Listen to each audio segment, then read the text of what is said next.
예. 나는 방송을 하면 할수록 점점 살아나는데 목소리가 변화가 확 죽어요.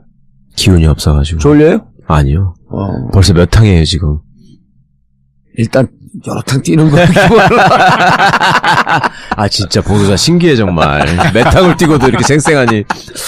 자, 오늘 함께 하실 분, 한때 전교조 위원장을 했었고, 그리고 19대 정의당 19대 정의당 국회의원 했고 20대 때 안양이죠. 동안. 예, 동안 의뢰 출마해서 민주당하고 후보 단일화가 됐으면은 될 뻔한 선거를 심재철 의원한테 떨어졌죠. 예. 그때 표차 많이 났나요? 예, 많이 났습니다. 근데 민주당하고 정의당 합하게 되면 이기는 선거였어요. 훨씬 월등하게 이겼습니다. 거긴 지역도 좋잖아, 사실. 지역이 심재철 씨가 거기서 사선인가 오선 내리했잖아요. 네, 사선 내리. 제가 그 동네 살았거든요. 근데 분위기가 좀 바뀌었잖아, 이제. 아니, 진짜 바뀌어야 되고, 당연히 심재철이 떨어져야지. 심재철 한성교는 진짜, 그거는 정말 수치야, 지역에. 네. 근데 심재철을, 정말. 아니, 왜 그 단일화가 안 돼가지고, 우리 이정국 선생도 몇 번 떨어졌어요. 저 살 때부터 3번인가 4번 떨어졌어. 내리. 아유, 뭐야. 그러면 좀 정리를 해야지. 계속 나와서 떨어지고. 그런데 이제 너 국회의원이지만, 교육계 오래 계셨으니까. 예. 교육계 쪽의 활동을 넓히세요. 예. 그래야죠. 그래서 이제 그쪽, 지방자치, 교육 관련, 이런 거 있으면 같이 이제 민주당하고 또 합심을 해서 나가고 그 활동하는 게 훨씬 더 맞으실 것 같아요, 제가 보기에는. 그렇잖아도 19대 때 4년간 국회에서 사실상 교육에 대한 숲만 봐왔잖아요. 예, 네. 교육위원 했었나요? 상임위원회에서만 4년 있었습니다. 예. 그래서 지금은 이제 좀 당적도 정리하고 지금은 살고 뭔가 준비를 하시나요? 좋아요. 지금은 이제 숲을 봤기 때문에 나무를 좀 더 자세히 보고 싶어서 한 3개월째 경기도에 있는 학교들 한 20여 곳 주제를 잡아서 탐방하고 있습니다. 그래서 그을리셨구나. 네, 실제로 수업도 참관하고, 그리고 이제, 각가지 주제별로 학교들 진행되고 있는 거, 학생 동아리나, 자치, 인권활동, 학부모회, 이런 이제 학교 안과 밖에서, 다양하게 이야기들을 들으면서, 좀 더 감각을 익히고 있습니다. 여쭤보고 싶은 게 있었어요. 의원님, 의원 되시기 전에, 그러니까 학교 경력으로 마지막 경력이 뭘 하신 거예요? 수원 제1중학교 국어교사였습니다. 국어 선생님이세요? 예. 수원에서요? 예. 저는 전라도에 계셨을 줄 알았어요. 원단 사투리가 아직도 남아 계셔서. 원래 전라도 분이세요? 전라남도시잖아요. 예. 그러니까 좀 진하게 남아있네. 표시가 나시잖아. 그러면 저는 항상 그게 궁금했거든요. 이렇게 현장에서 정말 앞서 싸우시던 운동가분들이 국회라는 제도권 정치로 들어가시면 장단점을 느끼실 거 아니에요. 많이 느꼈죠. 저희가 외견상으로 느끼기에는 저 양반이 저렇게 정장이 깔끔하게 어울리셨나 싶은 외견이 일단 달라지는데 제가 이걸 왜 여쭤보냐면 예전에 이정희 대표가 민주노동당에서 활약할 때 저랑 법대 교수님이랑 일부가 만나가지고 물어봤어요. 국회의원이 되니까 뭐가 제일 달라지느냐. 그러니까 무슨 권력을 휘둘러거나 나대려고 그 사람이 국회의원 된 사람이 아니라는 걸 아니까. 그랬더니 그 친구 얘기는 그때 자료 제출 요구권이라는 게 그렇게 소중하고 좋은 건 줄 몰랐다. 나는 그게 제일 시원하더라, 국회의원이 되니까. 그 얘기를 하더라고요. 박주민 의원한테 물어봤어, 또. 너는 국회의원 되니까 뭐가 제일 좋디? 그랬더니, 그전에는 내가 길거리에서 아무리 뛰어다니고 말을 해도, 언론이 안 받아. 신문에 날까 말까 했는데 국회의원이 되니까 확실히 내 스피커가 커지더라. 그거 두 가지 얘기를 하더라고요. 의원님 어떠셨어요? 저도 그 두 가지는 동시에 같이 느꼈습니다. 뭐가 더 컸다는 건 없어요? 저 같은 경우는 거기에 좀 더 보탠다면은, 교육운동을 하고 정계조 활동을 할 때는, 저희들이 현장의 목소리를 아무리 외쳐도, 실질적으로 1대1로 그것을 담당하는 교육부나 장관을 포함해서, 당사자들하고는 이야기할 수 있는 기회가 거의 없었어요.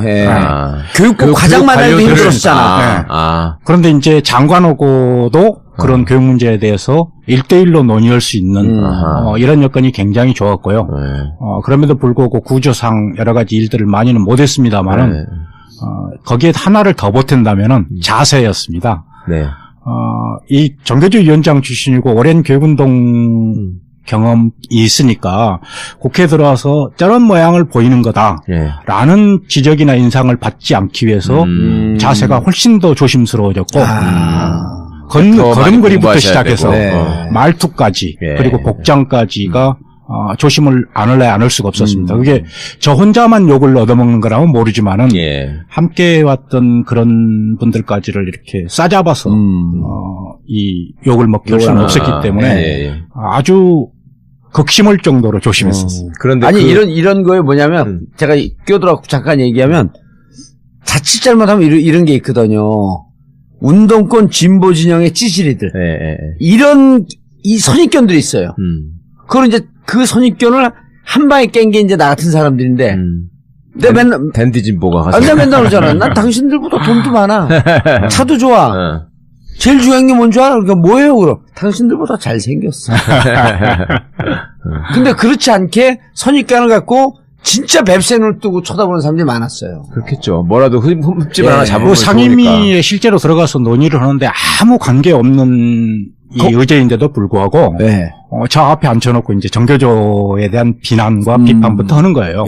그걸 한 3개월 정도를 겪었어요. 그러니까 그걸 여쭤보고 싶었어요. 저 지금 저 자유한국당, 예전 새누리당 이 사람들은 아예 전교조가 나라를 망친다고 선언하면서 매번 선거를 하는 사람들 아니에요. 뭐 심지어 애들을 전교조로부터 구하겠습니다. 뭐 이따위 소리를 하는데 그런 사람들을 눈앞에서 하는 사람들을 보시고 그걸 견뎌야 되잖아요. 그렇습니다.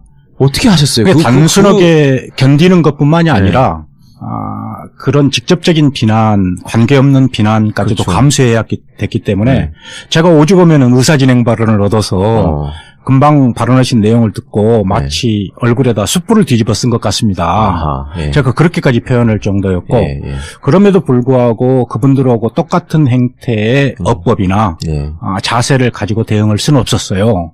그러니까 똑같아지니까. 지네 하고 싶은 대로 하는데, 야, 그걸 또 그게 한계라고 여겼습니다. 그러니까 오죽 오면 우리 보좌관진에서 너무 점잖으시다 이런 이야기들을 할 정도였었죠. 알겠습니다. 그래도 우리 그 정진호 의원님 모셨는데 꼭 듣고 넘어가야 돼. 안내 말씀 듣고 말씀 나누겠습니다. 알겠습니다. 우리가 이벤트를 하나 마련했습니다. 매번 하던 건데 이제 정권 교체 촛불 때문에 일정이 밀렸고 못하고 있다가 기업과 약속의 길, 세월호 둘레길이죠. 2016년 6월 24일, 그러니까 이번 주입니다. 이번 주 토요일 오후 2시, 단원 안산교육청에 들렸다가, 그런 교실을 보는 거죠. 그리고, 단원구 앞에 들리고, 그리고 마지막에 분향소에 들리는, 세월호 둘레길입니다. 6월 24일 토요일 오후 2시, 안산시 단원구 고잔동 517-2, 안산지원교육청에 오시면 됩니다. 6월 24일 토요일에 오후 2시, 안산시 단원구 고잔동 517-2, 안산지원교육청 416 기업교실 앞으로 오시면 되고요. 자세한 내용은 wide9.net, wide9.net에 들어오시면 자세한 내용이 있습니다. 자, 그리고 최강욱 변호사가 이번에 쓴 불멸의 신작 권력과 검찰, 무슨 얘기예요? 검찰 개혁에 관한 얘기. 예, 검찰 개혁에 관한 얘기. 부제 괴물의 탄생과 진화. 예. 검찰을 괴물로 본 거예요? 그렇죠. 명예훼손 당하면 어떡하려고. 자기 홈타운 전주에서 한번 해야지. 22일 목요일 저녁 6시 30분 전주 한국 전통 문화전당. 예. 이건 뭐 하는데 여기는? 한국 전통 문화를 보존하고 공연하고 연구하고 하는 전주에 그런 게 많아요. 근데 왜 여기 갖고 그 검찰 얘기를 해요? 전통 문화를 거기 사람들 들어갈 장소가 그런 데밖에 없대. 예. 그래서 여기 몇 명 들어간대요? 200명 정도. 그래 200명 오고 전주인데. 그래서 목요일 22일입니다. 저녁 6시 30분 전주 한국 전통 문화전당에서 권력과 검찰 최강욱 변호사의 신간 북콘서트가 있습니다. 여기 사회 누가 봐요? 없어요. 그냥 혼자 하는 안호영 의원이 그냥 찬조 출연하고요. 안호영 의원. 네. 예. 검찰 개혁에 대해서 좀 재밌게 샬샬 푸니까 북콘서트에 많이 참석해 주시기 바라겠습니다. 그리고 벙커 하우스 웨딩 문이요. 그리고 전국구 벙커 대관 문이, 대관하면 한 150명에서 200명 정도 들어갈 수 있고, 작은 규모로 한 10명, 15명 정도도 대관 가능합니다. 그리고 전국구 광고 문의, 02-948-1519, 02-948-1519로 해주시기 바라겠습니다. 새벽 2시에 깨어났나. 딱히 고민이 있어서 그런 건 아니다.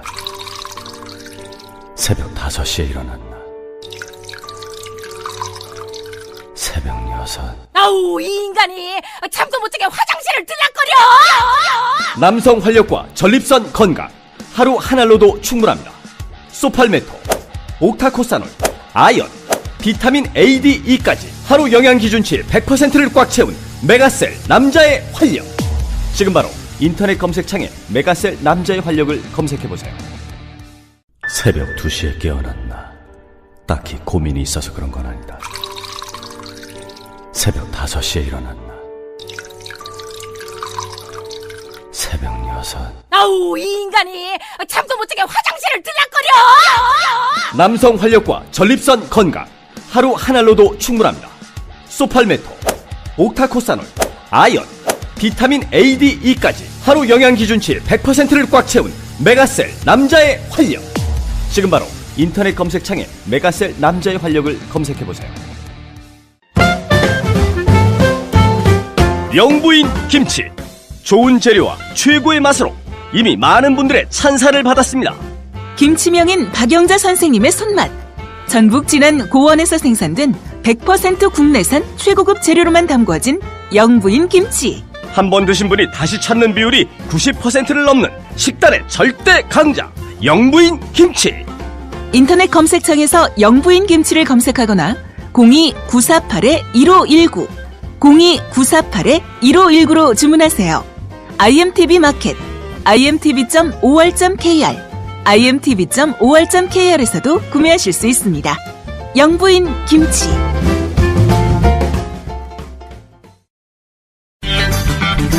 전국구 후원 대리운전 1644-6785, 1644-6785. 정치가 풀려가는 것 같아 한 장, 기분 좋아 한 장, 미래에 희망이 생겨서 한 장. 아무리 그래도 과음은 하지 마시고요. 딱 한 잔이라도 하시게 되면 반드시 전국구 대리운전을 이용해주세요. 전국구 후원 대리운전 1644-6785, 1644-6785.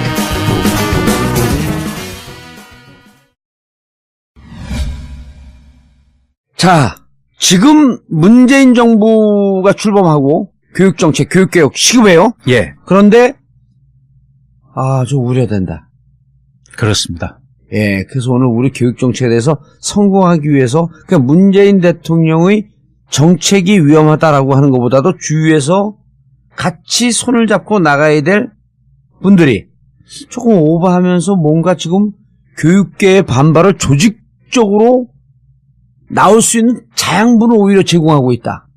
그런 지적들이 지금 많이 있습니다. 이미 자사고 학부모들 막 나오라 그랬고 5개 학부모들이 단결했잖아요. 학교에서 18일 날 자사고 특목고 폐지 반대 데모했죠. 발표를 했죠. 예.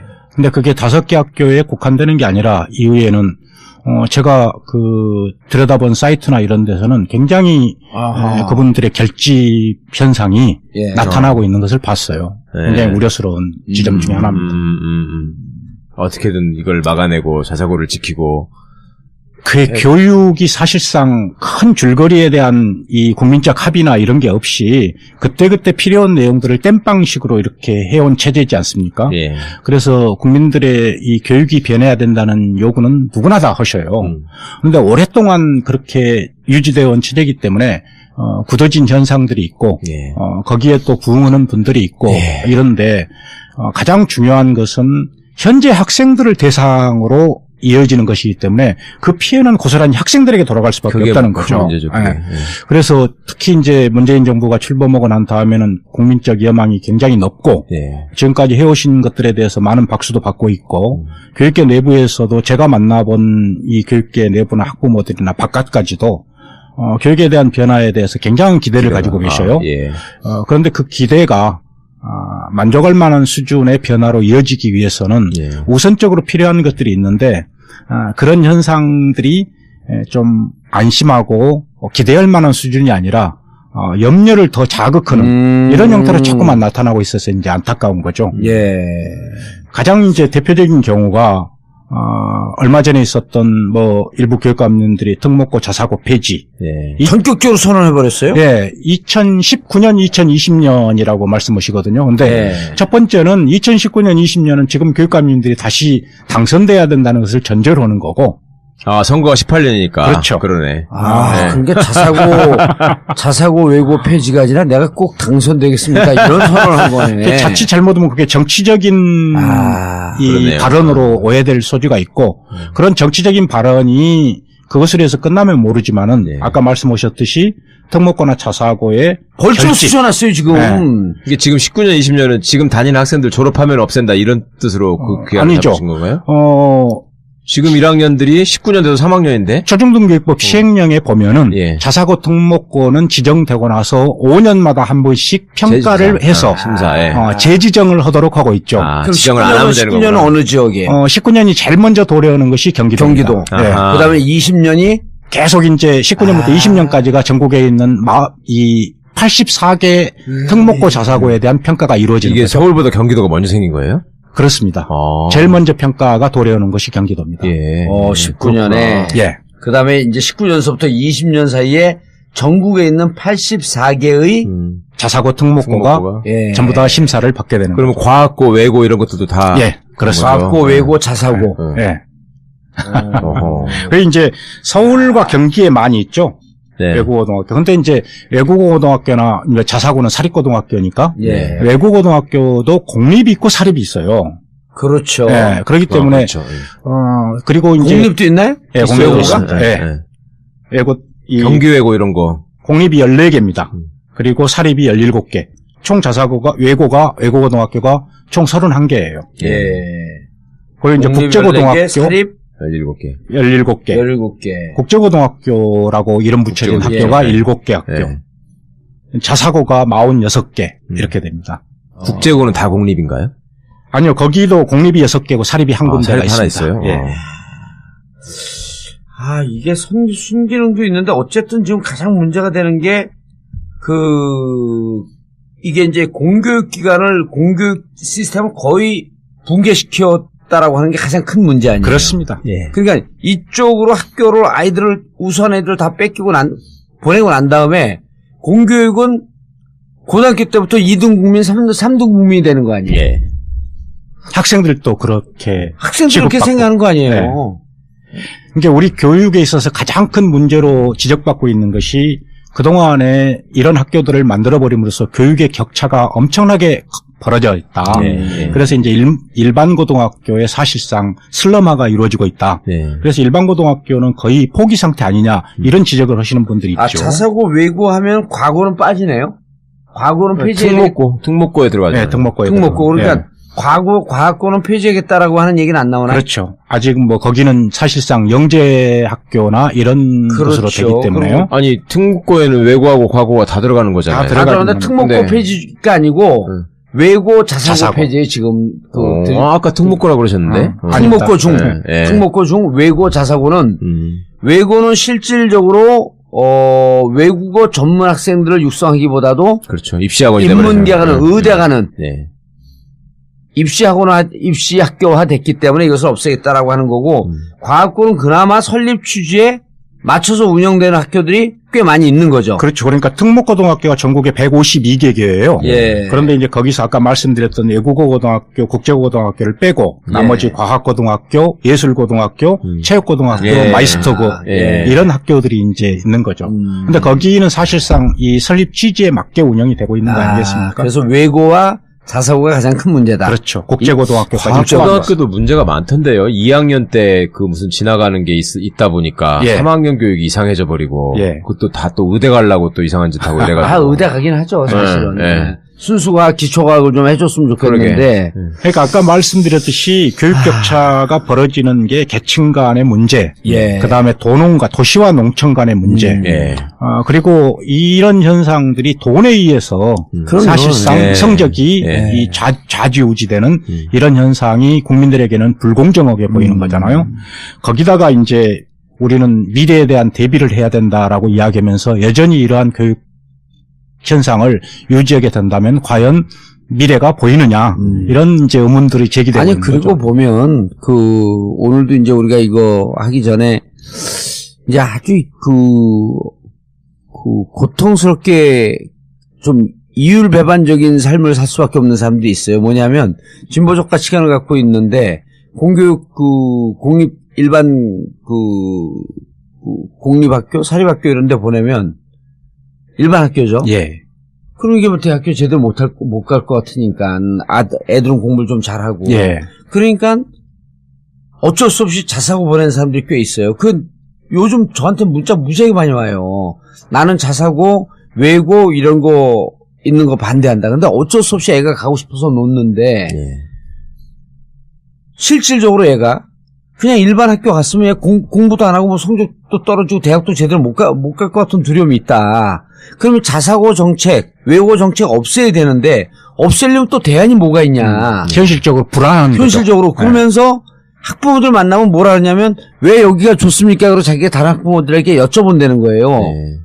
국영수 시간이 일반 학교보다 많아서 좋습니다. 그러니까 이미 학원이 됐거든요. 그렇습니다. 근데 이 국영수를 배워서 좋은 대학 가야 되겠다는 기대 때문에 국영수 중심으로 고등학교 교육이 돼서는 안 된다고 생각하면서도 어쩔 수 없이 쫓아간다는 거야. 제가 2014년 자료를 국회에 있을 때 보니까 제가 쭉 확보를 해고 보니까 전체 수능에 응시했던 학생들을 전체로 놓고 봤을 때 일반 고등학교 학생들이 수능 응시자의 90%였고 그다음에 예고 자사고 출신들이 10%였어요. 근데 그 학생들이 우리가 흔히 이야기하는 스카이, 서울대, 연대, 고대 진학률을 보니까 거기서 다 싹쓸이 하는 거 아니에요? 10% 전체 고등학교 학생들의 10%밖에 안 되는 학생들이 그 스카이에 진학한 확률이 48%였어요. 그러니까 이런 불공정성은 이루 말할 수가 없는 거죠. 그러니까 90% 학생들이 그 정도 들어가야 되는데 10%밖에 안 되는 학생들이 서울대, 연대, 고대에 48% 진학했다. 이건 그럼 나머지 그 90% 중에 52%가 나온 거야. 그렇습니다. 이런 불공정성이 유지되어서는 우리 애한테 교육의 정상화가 아니라고 해야 되겠는데. 이제 그런 점에서 학부모들이 자사고나 외고를 선호하는 경향이 있죠. 근데 그것도 참 막연한 것이 자사고 외고를 들어간다고 해서 그게 다 보장되는 건 아니잖아요. 그리고 뭐 대학을 그런 데 나왔다고 해서 인생이 보장되는 게 아닌데 이게 나라가 워낙 비틀리고 이상한 역사들을 겪고 있다 보니까 부모들 입장에서는 일종의 그게 가는 게 무슨 안전빵이라고 생각하고 그거라도 해줘야지 얘가 나중에 사는데 편할까 이렇게 생각하는 거잖아요. 자사고 그게 너무 속상하더라고. 자사고나 외고고등학교가 없었을 때는요. 실질적으로 일부 부유층의 학부모들이 중학교 이후에 이제 좋은 대학 가기 위해서 사교육에 뭐 집중하고 막 그런 현상이 나타났었어요. 그것만으로도 사회 문제가 됐었지 않습니까? 근데 자사고나 외고고등학교가 설립된 이후에는 요즘에는 특히 이제 강남 지역을 중심으로 오는 학부모들은 초등학교 4학년 때부터 이미 세팅을 합니다. 그래서 중학교 때까지 내신에 대한 모든 것들을 다 완비를 해버려요. 자사고를 가기 위한. 그 자사고뿐만이 아니라. 등록고를 가기 위한. 그래서 중학교 1, 2학년 때까지 심지어는 대학 가기 위한 수학 1, 2를 6바퀴 돌린다고 이야기합니다. 그래야지. 그리고 나머지 시간은 뭐 하느냐? 그러니까 애들이 그게 뭐가 되는 거야? 나머지 시간은 이제 요즘에 그 종합생활기록부에 들어가는 자율활동 이것을 위해서 투자하는 거죠. 그렇습니다. 그것도 또 가야 하고. 그러니까 지금 현재 입시제도화나 이런 데서는 일반기 고등학교 학생들과 자사고 외고 출신들과는 상대가 안 되는 거죠. 그러니까 이런 거예요. 그 전에 이게 이제 평준화돼 있을 때. 대학 가려고 하면 좀 노력하는 게 이제 경쟁에 본격적으로 붙는 게 고1, 고2쯤서부터 붙기 시작하는 거거든요. 물론 이제 그 외고, 특목고, 과고 생기기 전에. 그러면 애들이 사실은 고등학교 때까지 뭐 이렇게 뭐 쭉 공부하다가 그때부터 붙으니까 한 2, 3년 정도 고생하는 거거든요. 근데 외고하고 과학고가 생겼을 땐 중1서부터 애들이 중1 때부터 이제 준비를 해. 근데 자사고가 생기고 나니까 경쟁이 점점 치열해졌고 초등학교 4학년으로 이 경쟁이 내려간 거야. 그러니까 예전에 평준화 이전에 중학교 입시를 없앤 적이 있거든요. 60년대 후반 70년대 초반에 중학교 입시를 왜 없앴냐면 초등학교 2학년 3학년서부터 그렇죠. 애들이 과외를 해야 되는 거야. 그렇죠. 대학생처럼 고3 수험생처럼 공부하니까 중학교 입시 없애자. 또 중학교 입시 없애놓고 보니까 고등학교 입시를 해야 되는데 초등학교 5학년 6학년서부터 공부를 하니까 이것도 없애자. 그냥 평준화로 가갖고 그나마 애들이 행복한 삶을 사는 거예요. 아니 우리 고등학교 때도 물론 그 얘기 옛날 얘기지만 고2 2학기 때부터 공부합시다. 그래 맘먹고 서울대 가는 애들이 있다니까. 그렇죠. 예전에는. 근데 지금 초등학교 4학년 때까지 가갖고 중학교 한 2학년 때쯤 맘 잡고 우리가 공부하려고 그러면 주위에 있는 학부모들이 그런다잖아요. 이미 늦었어요. 그렇죠. 꼭 그렇지도 않던데요. 저도 자식 대학 보내본 입장에서 나중에 해도 다 지가 할만하면 가던데 뭐. 당신 애들은 일단 머리가 좋잖아. 아니 그건 아니에요. 우리 애들이야말로 촌에서 그냥 막 다닌 건데 저는 지금 선생님 말씀 들으니까 나는 진짜로 애들을 방치했구나. 사실은 대치동 이렇게 한 번씩 놀러가서 사람들 얘기를 들으면 그런 말씀 들었거든요. 이미 초등학교 4학년 때부터 판가름이 난다. 그때 어떻게 말하자면 부모가 다져놓고 만들어놨느냐에 따라 달라진다는 얘기를 하는 거예요. 그래서 제가 참 속으로 정말 별짓을 다 한다 이렇게 생각을 했는데 실제로 그렇게 되고 있구나. 실제 그렇게 됐고 아니 저는 이런 얘기할 자격이 있어요. 왜냐면 우리 아들은 대전에 있는 대학을 갔어요. 국토의 안정적 균형 발전을 위하여 대전에 있는데 갔고 그럼 걔는 한 2등급까지 올라갔는데 별로 이렇게 공부하는 게 중요하지 않다고 대학 들어갈 때는 3.5등급쯤 냈는데 떨어질까봐 5등급 들어가는 대학으로 등급 높구만. 하향 지원해갖고 또 학교 들어가면서 처음으로 대학교 1학년 입학하면서 장학금도 받아와요. 그러더니 2학기 올라갈 때는 F가 한 서너 개. 아니 그런데 그래도 행복하게 살아요 우리 아들은. 그럼요. 그렇죠. 행복하게 사는 게 중요하지. 교육이 사람을 변화시키는 건데 교육이 시험 봐서 줄 세우기를 하는 형태로 작용을 하고 있기 때문에. 최근에 대입병이라는 말이 생겼더만요. 그러니까 그렇게 부모들의 어떤 프로그래밍과 닥달에 의해서 만들어진 학생들이 대학에 가서 자유롭게 대학 1학년을 거치고 나니 얘들이 그 다음에 나는 뭘 해야 되나 이게 이제 완전히 비워버린다는 거예요. 그렇죠. 그럴 수밖에 없죠. 그 대일병이에요? 대이병. 대학교 1학년까지는 정신없이 놀다가 합격했다는 성취감. 그다음에 대학생이 됐다라는 걸 놀다가 막상 2학년이 되니까 이제 그러면 이제부터는 학원을 어디를 또 다녀야 되지? 이런 것들이 이제 나는 여태까지는 학원을 다녔으니까. 그렇죠.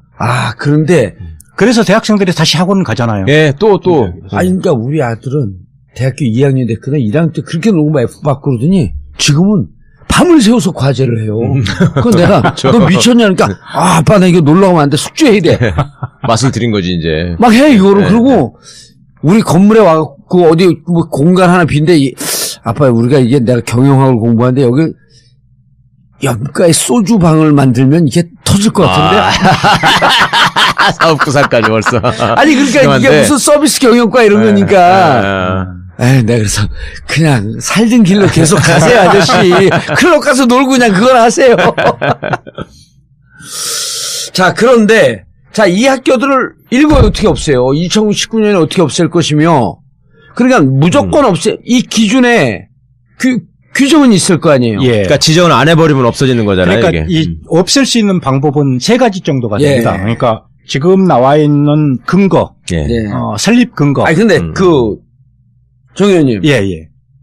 없앨 수 있는 방법을 광고 듣고 하면 안 될까? 그렇죠. 그러시죠.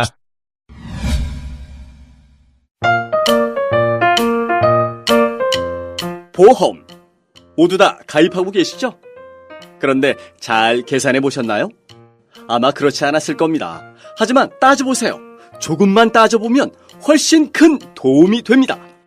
정봉주의 전국구가 신뢰하는 마이보험 체크. 이미 가입한 보험이나 신규 보험도 가장 좋은 조건을 체크해서 찾아드립니다. 인터넷에서 마이보험 체크를 검색하세요. 전화 문의는 1800-7917, 1800-7917. 마이보험 체크. 간단하지만 재테크의 첫걸음입니다.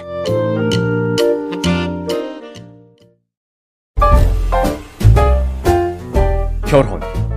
아직도 인생에 딱 한 번이라면서 쓸데없이 사치스러운 결혼을 준비하시나요? 결혼식. 거품을 걷어버리세요. 청담동 벙커에서 이루어지는 반값 하우스 웨딩. 아름답고 우아한 추억과 품격은 유지하면서 만족감은 2배로 올렸습니다. 최고급 수준의 결혼에 반값 결혼식. 이미 벙커에서 결혼식을 한 커플들과 가족, 주위 친구, 친지들의 만족감이 최고 수준입니다. 세련된 청담동의 실속 만점 결혼식. 새 인생을 폼나게 시작할 것을 추천합니다. 벙커 하우스 웨딩. 문의 02542-7764, 02542-7764. 책임지겠습니다.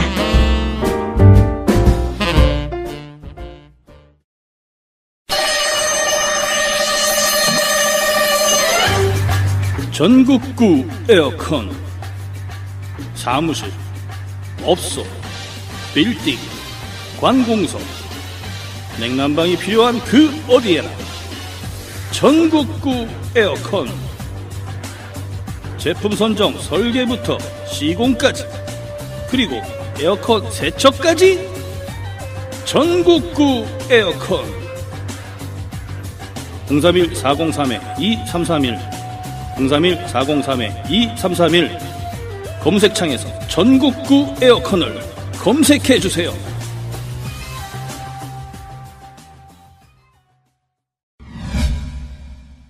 자, 없앨 수 있는 방법. 그 시행령으로 이렇게 되어 있기 때문에 예. 시행령 자체를 삭제해버리면 됩니다. 그렇죠. 네, 시행령 자체를 삭제해버리면 되는데 이렇게 됐을 경우에는 그야말로 법적 근거가 일시 없어져 버리기 때문에 네. 다니고 있는 학생들이나 네. 이후에 지금 2015년 개정 교육과정에 의해서 지금 중학교 3학년들이죠. 네. 그 학생에 대한 학생들이 대학 입시를 예고하는 제도가 3년 예고제잖아요. 그렇죠. 그러면 지금 없애버린다 갑자기 그러면은 지금 중학교 3학년 학생들은 대학을 바라봤을 때 그러면 특목고나 자사고를 가야 되는지 말아야 되는지 아하. 이게 굉장히 혼란과 불안을 야기시킬 수가 있습니다. 그래서 문제인 거고요. 그래서 그 부분은 굉장히 좀 힘들지 않겠느냐. 시행령 자체를 삭제해버리는 엄청난 이 불안과 반발을 야기시킬 것이다. 이렇게 이야기하고요. 두 번째는 이 입시 제도입니다. 고등학교 입시 제도가 전기와 후기로 나누어서 이 학교에는 우선 선발권을 주고 있어요. 전기에서 이 학생들을 모집하고 넘쳐나서 떨어진 학생들이 일반고로 가도록 해놓고 있어요. 그러면은 이 학생들에게는 사실상 특혜를 주는 거잖아요. 그러지 않고 전후기 동시에 지원을 하게 된다면은 그래서 넘쳐나더라도 그걸 추첨제로 해버린다든가 이렇게 해버리면은 문제가 상당 부분 완화될 겁니다. 아니 그럼 전기에 내가 자사고를 신청을 해요. 예. 떨어지면 어떻게? 떨어지면 일반고로 가는 거예요. 지금 현재는. 예. 근데 그러니까 우수한 학생들만 다 모집하는 거죠. 그 전기 후기를 같이 하면은 일반계 고등학교 미달 학교에 나중에 가면 되는 거죠. 한꺼번에 한다면. 동시에 한다면. 오. 그런 방법이 있고요. 이 세 번째. 아니, 그 차이가 느껴져요? 뭐가요? 지금 전기는 자사고나 외고 특목고 학생들이 지원을 하는 겁니다. 그러면 그 학생들을 다 뽑아놓고 학교 취지에 맞게 먼저 시험을 보기 때문에 그리고 합격생을 다 발표하면 떨어진 학생들은 다시 일반계 고등학교에 지원을 하는 거예요. 두 번 지원을 하는 거잖아요. 그런데 이 제도를 전후기를 통합해서 실시를 해버리면은 일반계 고등학교와 자사고 특목고가 한꺼번에 보는 거 아닙니까? 그렇죠. 그러면 자사고나 특목고에서 추첨을 하든지 뭘 하든지 해서 떨어진 학생들, 이 학생들은 학교 고등학교 정원이 있기 때문에 일반계 고등학교에 미달 학교가 생긴다는 거예요. 그 학교로 가면 되는 겁니다. 불이익을 받을 수밖에 없다. 그렇게 했을 때는 일반고 자사고의 학생들도 원하는 학생들을 추첨 형식이라든지 이런 걸 하고 나머지는 일반고로 가서 거리가 먼 학교로 오히려 가야 되는 이런 불이익이 있기 때문에. 그러니까 그것 때문에 내가 혹시 이거 경쟁률 세면 일반고 갖고 좀 열심히 하시 그러면서 그렇죠. 일반고로 갈 가능성도 좀 열린다. 네. 이제 세 번째는 시행령에 나와 있듯이 5년마다 한 번씩 재평가를 하도록 돼 있으니까 그 재평가를 정확하게 하면 됩니다. 네. 왜냐하면은 애국고등학교나 자립형 사립고등학교의 설립 취지라는 게 있잖아요. 예. 학교라는 것은 설립 취지에 맞게 운영이 돼야죠. 그럼요. 외국어고등학교면은 외국어 능력을 함양시키고 그런 인재를 기르는 학교. 가서 입시 전문으로 공부하는 게 아니고. 그렇죠. 내가 정말 중국어 공부했고 중국어 특성화된 무슨 삶을 살겠다. 네. 혹은 그런 계열의 대학에 가겠다면 오히려 인센티브를 주는 것까지도 검토해 볼 필요가 있습니다. 그런데 그렇지 않다 막상 보니까 가보니까 그냥 뭐 의대 가기 위해서. 네, 입시학원이 돼 있는 거죠. 그래서 설립 취지에 맞게 운영되느냐 아니면 설립 취지를 벗어나서 운영하고 있느냐 이 현상은요, 지금 시도교육청들이 단순하게 폐지만을 주장할 게 아니라, 외국어고등학교나 자립형 사립고등학교가 지정된 이후에 그 학교 학생들의 대입 현황만 딱 뽑아서 발표를 하면은, 얼마만큼 이 학교들의 예곡되고 있는 교육을 하고 있는가. 입시 중심의 수업을 했다? 그렇죠. 그래서 설립 취지나 목적에 맞지 않는 학교들은 일반고로 전환시켜버리면 됩니다. 그렇네. 이거를 지금 정치적으로, 물론 그 외고 가고, 아니, 외고 자사고 필요 없다. 너무 입시 중심으로 됐기 때문에, 이렇게 갖고 정치적으로 선전하는 것도 중요하지만, 실질적으로 교육감의 권한으로 엄밀하게 그 감사를 해서, 감사도 이게, 암행 감사도 좀 하고 그래야 될 거 아니에요? 느닷없이 예를 들어, 교육감이 아니라 뭐죠? 장학관 간다 그러면은 우리 옛날에 학원 하듯이 영어 다 준비한 딱 밑에서 숨겨놓는 거거든. 그런데 아이들 불시에 가갖고 암행 감사해갖고 학교 들어가갖고 시간표 줘봐라. 오늘 수업하는 거 어떻게 하고 있냐? 그럼 일주일 동안 수업한 거 어떻게 됐냐? 그러면 그거 딱 나오는 거거든. 영어 시간 몇 시간, 수학 시간 몇 시간, 그 시간 몇 시간 해갖고 집중적으로 그것만 수업한 흔적이 나오는 거거든요. 사실 이런 거 게을리했어요. 그렇죠. 열심히 안 했어, 이거. 강원에 있는 외국어고등학교 같은 경우에는 제가 지적을 하고 적발을 했던 건데, 수업 시간표를 2중으로 만들었고요. 그렇죠. 출석부도 2개를 만들었어요. 잠깐 오면은 이걸 내고. 검열용 비밀장부 만들고 실제 출석부. 이게 다른 거죠. 그 옛날에 우리 학원 하면서 다 해봤어요. 보습학원에서, 보습학원 하게 되면 그 영어 이런 거 못 가르치거든요. 그럼 영어 안 가르쳐. 수학, 국어 이런 거만 해놔요. 그 교육청에서 딱 나오면 이것만 가르치고 있습니다. 그리고 책상 있잖아, 책상. 그럼 서랍을 이렇게 뒤지거든? 그걸 2중으로 만들어요. 비밀. 딱 하게 되면 안에다 책 숨기게. 그래서 내가 다 해본 거야. 이 교육과정 부정 운영은 지정 취소 사유 중에서 가장 큰 내용 중에 하나입니다. 왜냐하면은 설립 목적이나 취지를 벗어나서 운영되지 않도록 하기 위해서 그런 조치를 만들어 놓은 거거든요. 그런데 이제 그런 것은 아주 즉흥적인 걸로 해서 이렇게 추려낼 수 있지만은, 사실상 재평가를 할 때는 평가 지표가 교육부에서부터 내려가고, 그 평가 지표도 설립 취지에 맞게 운영되고 있는지에 대해서 아주 정확하게 볼 수 있는 지표들로 구성되어 있어요. 2014년에 실제로 그랬습니다. 그러니까 2013년에 그 삼성 부회장 아들이 다니는 학교가 영훈국제중학교라는 학교에서 성적 조작, 저기 미아리에 있는 성적 조작, 회계 부정, 그 다음에 뭐 입시 부정 이런 현상들이 나타났거든요. 그래서 그 학교가 문제됐을 때 없애라, 재지정을 취소해라, 지정을 취소해라. 그러니까 당시 서남수 교육부 장관이 하는 얘기가 다른 법률적 근거가 없습니다. 5년마다 재평가를 할 수밖에 없도록 돼 있는데. 그리고 이거 교육청 관할 아니에요. 그렇죠. 교육부 관할이 아니고. 그래서 이제, 즉시 지정 취소할 수 있는 사유까지를 만들었는데, 뒷날의 이야기지만 그것이 잘못 운영됨으로써 그것까지도 사실상 교육부의 승인을 받도록 하는 시행령으로 바뀌고 말았어요. 근데. 그때 황우여. 그렇습니다. 교육부 장관 있을 때, 막 기억이 나네.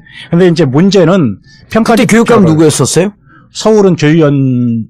그리고 조희연 교육감 막 싸우고 그랬던 기억이 나는데. 조희연 교육감이 싸워서 지정 취소를 하려고 이제 다른 특목고나 자사고 이렇게 했을 때. 엄청난 반발에 부딪혔고, 그래서 결국은, 황우여 장관이 시행령을 정부에서 개정을 해버려가지고, 교육부의 동의를 얻도록 사실상 허가제로 바꿔버린 거죠. 그런데 문제는 그것은 그 이후의 일이고, 그 앞서서, 경기에서 제일 첫 번째로 동산고등학교라는 데가 예. 안산 동산고 심사를 받게 됐습니다. 그 자사고인가요? 예. 예. 안산 동산고 유명해요. 예. 그런데 그때 교육부에서 내려간 평가지표와 세계교육청이 합동으로 만들어낸 평가지표로 평가를 했는데 기준 미달 60점 이하가 나왔어요. 예. 근데 거기서 첫 번째 받는 학교였기 때문에 거기서 적절한 조치, 단호한 조치를 취했어야 되는데 그게 어떻게 된 건지는 모르지만은 다시 재지정이 돼버렸습니다. 그러고 나니까 서울에서 재지정을 해서 하려고 할 때 평가를 해서 하려고 할 때 문제가 엄청난 반대에 부딪혔던 거죠. 그렇죠. 예. 네. 아니 그때 교육감이 누구였었는데 저기는 동산고는? 여기는 지금 현재 교육감님이십니다. 이재준 교육감이 2014년입니다. 2014년 하반기인가요? 네. 그럼 뭐 교육감 되자마자 아니에요? 네. 그때가. 그러네요. 예. 4월에 되시고 하반기에. 6월에 됐죠, 6월에. 6월에 되셨죠. 그래서 이제 그런 부분이 굉장히 아쉽죠. 예. 근데 지금 이제 이 교육, 특히 이제 초중고등학교 교육 아쉽다는 게 아니고 안산에 있는 동산고등학교가 예. 기준 점수에 미달했는데 그럼 이거는 당시에 원칙을 적용해갖고 이것을 지정 취소를 했어야 되는 거 아니에요? 그렇습니다. 제가 그 해에 전국에 있는 이 학교들, 시도교육청들 국정감사를 하면서 그때 의원이 있었잖아요. 평가지표를 내려온 대로 해가지고 다른 뭐 경북이니 뭐니 이런 지역교육청에서 자사고나 외고고등학교 평가를 해보니까 거의 절반 가까이가 기준점수에 미달되는 거였어요. 그럼 교육감들이 그때 없앴으면 절반은 없앴을 겁니다. 아니 근데 교육감들은 그럼 직무유기를 한 거 아니에요? 저는 그렇게 생각을 합니다. 왜 그렇게 해놓고 이제 와갖고 이걸 84개를 한꺼번에 없앤다 그러면서 정권에 부담을 주냐고. 나름대로 이제 뭐 사정은 있었고 나름대로 그렇겠지만은 우리가 이야기했던 특목고 자사고가 입시학원화 되었고 특권 교육화됐다. 예. 이것을 없애야 된다라고 하는 이야기는 어제 오늘의 이야기가 아니거든요. 예. 그런 점에서 본다면은 그때 첫 조치를 잘했더라면은 굉장한 변화가 있었을 것이다. 저는 이렇게 보고 지금 이런 상태에서 새로운 정부가 문재인 정부가 교육의 변화를 추진해 가야 되는 과정에서 자칫 먼저 정책적으로 뭘 일방적인 폐지하겠다 이렇게 하게 되면은 오히려 반대 세력을 규합하거나 혹은 그와 같은 내 생각에 조금 다른 생각을 가지고 있는 분들을 자꾸 들뜨게 만들어서 앞으로 개혁을 추진해 나가는데 큰 발목을 잡는 장애연이 될 수 있다. 이런 걱정을 많이들 하고 있습니다. 아니 문재인 대통령의 공약이 자사고 외고 폐지하겠습니다. 예? 다른 야당 의원들도 야당 후보들도 그렇게 했죠. 자사고 외고 폐지하겠다는데 엄밀히 따지면 자사고 외고가 규정대로 설립 목적 취지대로 운영되지 않으면 그 부분에 대해서 문제 제기를 하고 절차가 그렇게 되잖아요. 그 부분에 대해서 문제 제기를 하고 벌점을 받으면 벌점을 받고 뭐 긍정적인 평가를 받으면 평가를 받는데 분명한 건 현재 규정이 5년마다 한 번씩 재지정을 할 수 있게 되어 있는 거 아니에요. 그러면은 자사고 외고가 규정에 따라서 운영되지 않을 경우엔 재지정할 때 지정 철회를 하겠다. 일반 고등학교로 만들겠다. 일반 고등학교로 만들겠다. 이런 공약이 사실은 정확하게 맞는 거고 문재인 대통령 그런 취지로 얘기를 했을 거 아니에요. 저도 그렇게 생각을 합니다. 예, 그리고 이 자사고 외고 폐지에 대한 권한은 대통령 권한, 즉 교육부 권한이 아니라 교육감의 권한. 교육감의 권한 아니에요. 근데 시행령을 바꿔놨기 때문에 교육부의 동의를 얻도록. 교육부의 동의를 구해야죠. 그러니까 정부는 동의만 해주면 되는 거예요. 정확하게 심사할 것은 교육청에서 하고 교육감들이 하고 자 이렇게 해갖고 지정 취소하겠습니다. 그럼 그렇게 하십시오. 왜? 당신들이 본 것이 옳기 때문에. 이게 설립 취지에 어긋나서 다른 형태로 운영되고 있는 것이 아주 적나라하게 국민들에게 알려졌을 때는 반대하는 분들도 그 논리가 굉장히 희박하고 그리고 일반계 고등학교나 일반 학교로 전하는데 굉장히 용이하죠. 그런데 불필요하게 발목을 잡는 요인이 돼서 다른 개혁적인 부분까지를 막는다면은 이건 굉장히 큰 문제가 될 수 있다. 지금 교육감 분들이 정치적으로 선언하는 건 의미는 있지만 어찌 보면 반발을 하라고 그냥 밑밥을 던져놓는 거 아니에요. 근거도 없이 2019년에 폐지하겠다. 2020년에 폐지하겠다. 정확히 얘기하셔야죠. 이게 그 기준에 설립 취지에 맞지 않으면 하나씩 차근히 넘어가겠다 하면서 이렇게 규정과 원칙을 지키면서 가야 되는 거 아니에요? 무슨. 그렇습니다. 아니, 그러니까. 예를 들어 학부모들이 반발 안 하면 괜찮아. 예. 그럼 학교 없애버려. 나한테도 학교 없애버리고 싶어. 그런데 학교가 입시하거나 하지 않고 정말 자사고 취지에 맞게 운영되는 학교들도 있을 거 아니에요? 그렇죠. 그리고 거기에 학생들이 존재한다는 사실 아닙니까? 그러니까요. 예. 그렇기 때문에 더욱더 신중을 기해야 되는 것이고, 예. 교육정책의 변화가 자칫 우리 학생들을 실험용으로 만들어버린달지, 피해자로 만들어서는 이건 올바른 교육정책이라고 할 수 없는 겁니다.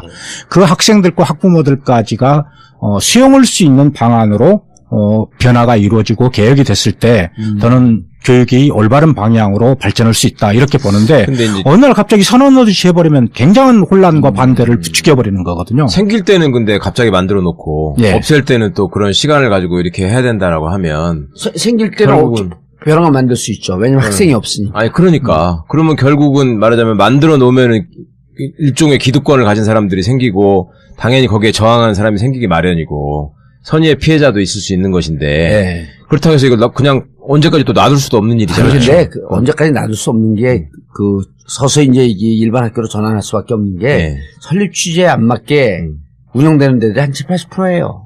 그 대부분 그럴 것 같아요. 진짜. 그러니까 이거 규정을 엄밀히 따져서 원칙을 지키면 된다는 거야, 원칙을.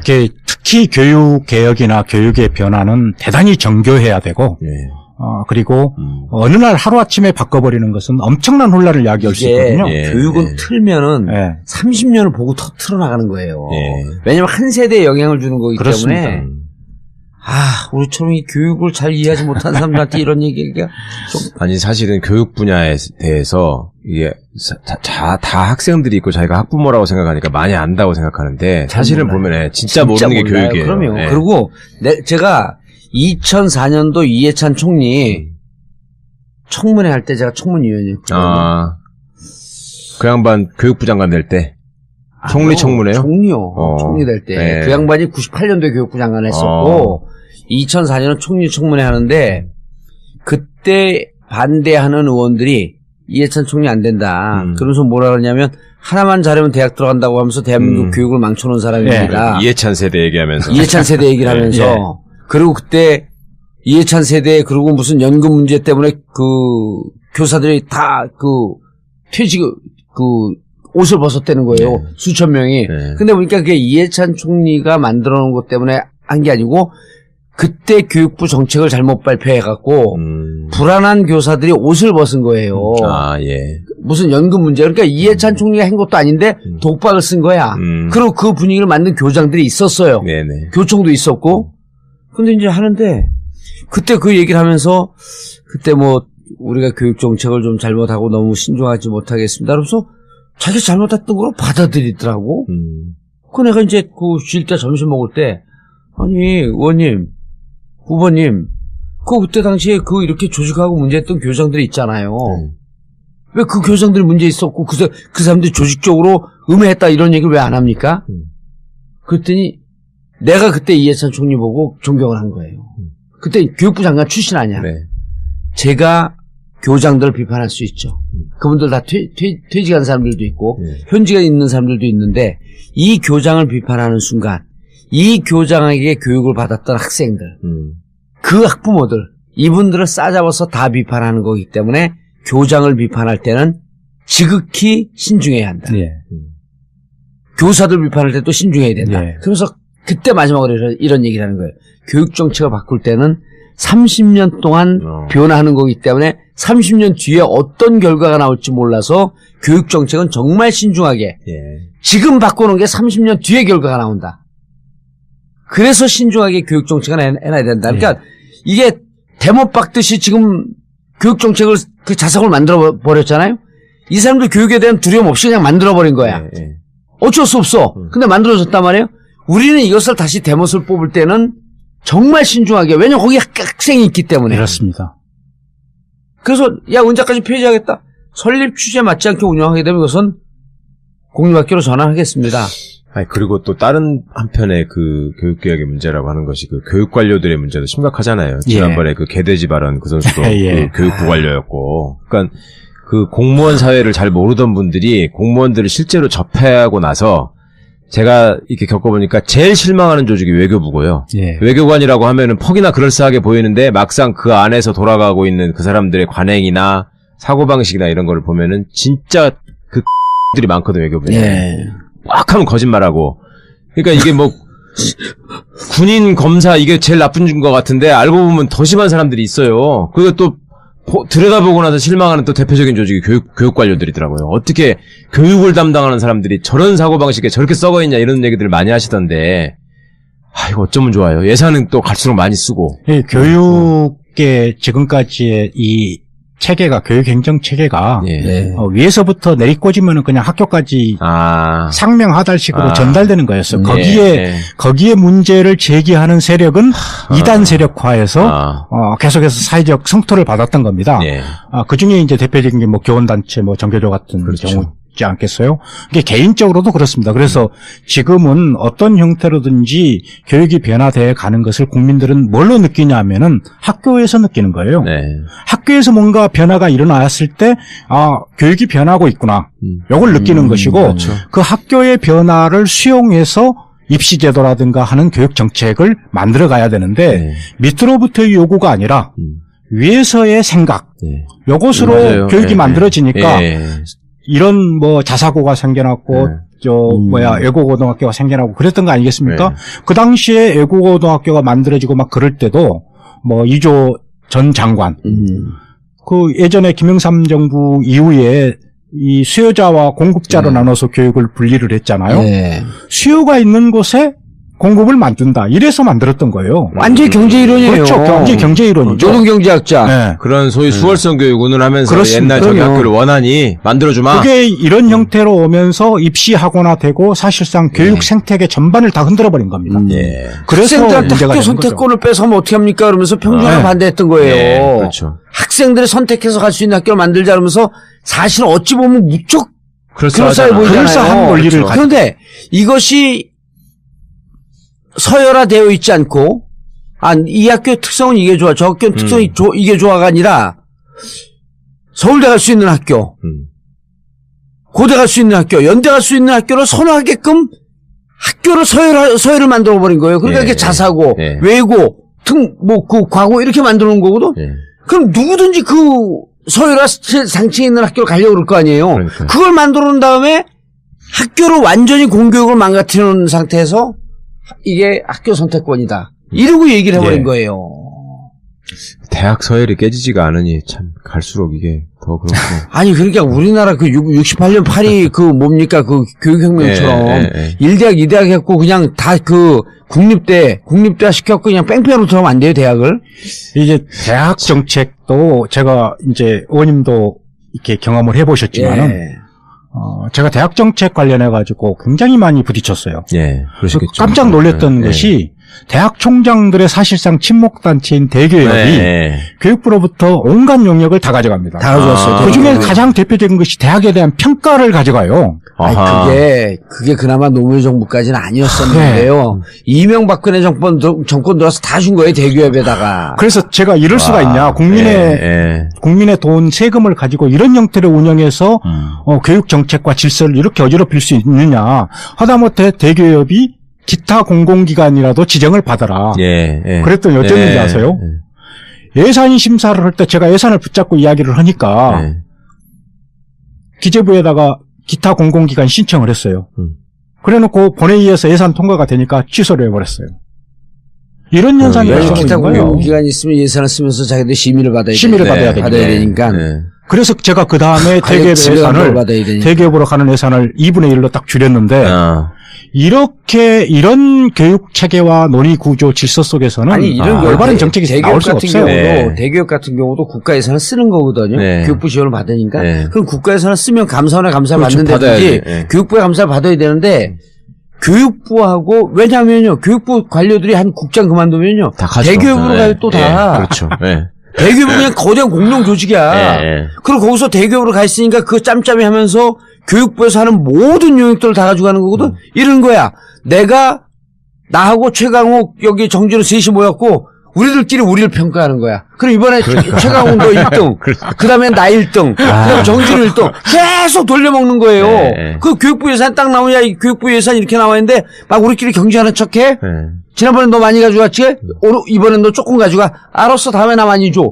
이러면서 짬짬이 해갖고 교육 예산도, 교육 지원 예산도 다 그 자기들끼리 나눠 먹죠? 그런 돈을 가지고 대학을 또 통제를 하니까 실제로 돈을 가지고 이조 장관이 돌아다니면서 대학 총장 직선제를 없앴어요. 그렇죠. 압박에서. 없애야지 돈 든다 해가지고. 그렇죠. 그러니까 이 대학 정책도 그렇고 전반적인 교육 정책들이 지금까지 그런 형태로 주물럭거려 왔어요. 정유라 같은 이대 사태가 난 거 그 명문사학 100년의 명문사학 이대가 무너진 게 교육부 예산 때문에 무너진 거거든. 그렇죠. 예산 딱 주고 야 정유라 넣을 거야 안 넣을 거야. 넣겠습니다. 그럼 정유라 넣기 위해서 니네 그 팀 만들어 총장이야. 그러니까 지금 그 서울구치소에서 2대 교무회의가 열리잖아요. 정유라 사태를 보면 딱 하는 거예요. 우리 학부모들이 그렇게 분노하고 있는 정유라 사태가 나타났던 기본 원인이 교육부가 예산을 갖고 대학을 통제했다는 거. 그러니까 교육부에서 교육부를 잡고 있는 교문수석을 잡고 있으니까 최순실이 교문수석을 통해서 교육부를 조져. 그 교육부가 직접 또 관리하십시오. 그러니까 2대 총장 연결시켜주고. 최순실이 2대를 쥐고 흔들었었던 기본적인 게 교육부가 예산을 갖고 학교를 통제한 거. 그리고 그 뒤에는 거대 조직인 대교육이 있었던 거예요. 교육부 좀 적폐 덩어리야 정말. 온갖 기득권 집단. 동창회는 동창회대로 지, 그 무슨 이사장들은 이사장들대로 그러지, 총장들은 총장대로 그러지, 학부모들은 학부모대로 그러지, 아니, 관료들은 관료대로 그래서 저는 그러지. 지금 교육이 문재인 정부에서 올바른 방향이 설정되도록 도와주려면은 그 책임을 맡고 있는 뭐 교육감님들부터 시작해서 뭐 대학 총장님들도 마찬가지입니다만 특히 초중등 교육에 있어서는 교육감님들이 어긋나고 있는 교육 현상, 이런 현상들을 적절하게 국민들에게 알려주시면 됩니다. 이걸 뭐 하겠다, 뭐 하겠다 하는 게 내가 보니까, 이제 느낌이 오네. 2018년 교육감 재선을 앞두고, 이벤트성 정책을 지금 남발하고 있는 거예요. 자사고 외고 없앤다 그러면 일반 학교는 좋아하거든요? 근데 없앨 수 없어. 없애는 것도 기준에 맞게, 보면은. 정교하게 없애야 됩니다. 예를 들어, 정교하게 없애는 것도 이런 거예요. 만약에, 60점 아래는 재승인 취소예요. 그러면 예를 들어 59점 나온 데들도 있을 수 있어요. 그런 거는 한 번의 기회로 1년 유예 기간을 줘야 돼요. 55점 되는 데는 없애야 돼. 50점 미만 되는데 없애야 돼. 그러나 또 1점, 2점 때문에 이거 분쟁이 되니까 1년 유예 기간을 주겠다. 어떻게 되는지 보겠다. 그거 줬는데도 60점 도달 못하면 그때는 없애는 거죠. 그리고 이런 것을 사회적 공감대를 얻기 위해서 계속 알려줘야 되는 거야. 공개를 해야 됩니다. 공개를 해야 되고. 여기는 이러이런 문제가 있음에도 불구하고 개선의 여지나 노력이 있기 때문에 한 번 더 1년이나 2년의 기회를 줬다. 점수는 59.6이다. 그렇죠. 좀 아깝긴 하다. 그래서 그 기간 동안에 다시 이런 내용이 지적받은 내용이 개선 여지를 파악하고 판단해서 재지정 여부를 남은 기간 동안 연장시켜 주겠다든지 이렇게 나와야 되는 겁니다. 그래야지 혼란도 없어질 수 있는 거고 반대를 위한 반대가 형성되지 않습니다. 그러니까요. 그리고 방향이 올바로 설정될 수 있죠. 아니 사드 알바끼 해놓으니까 지금 꿈쩍을 못하잖아요 우리가.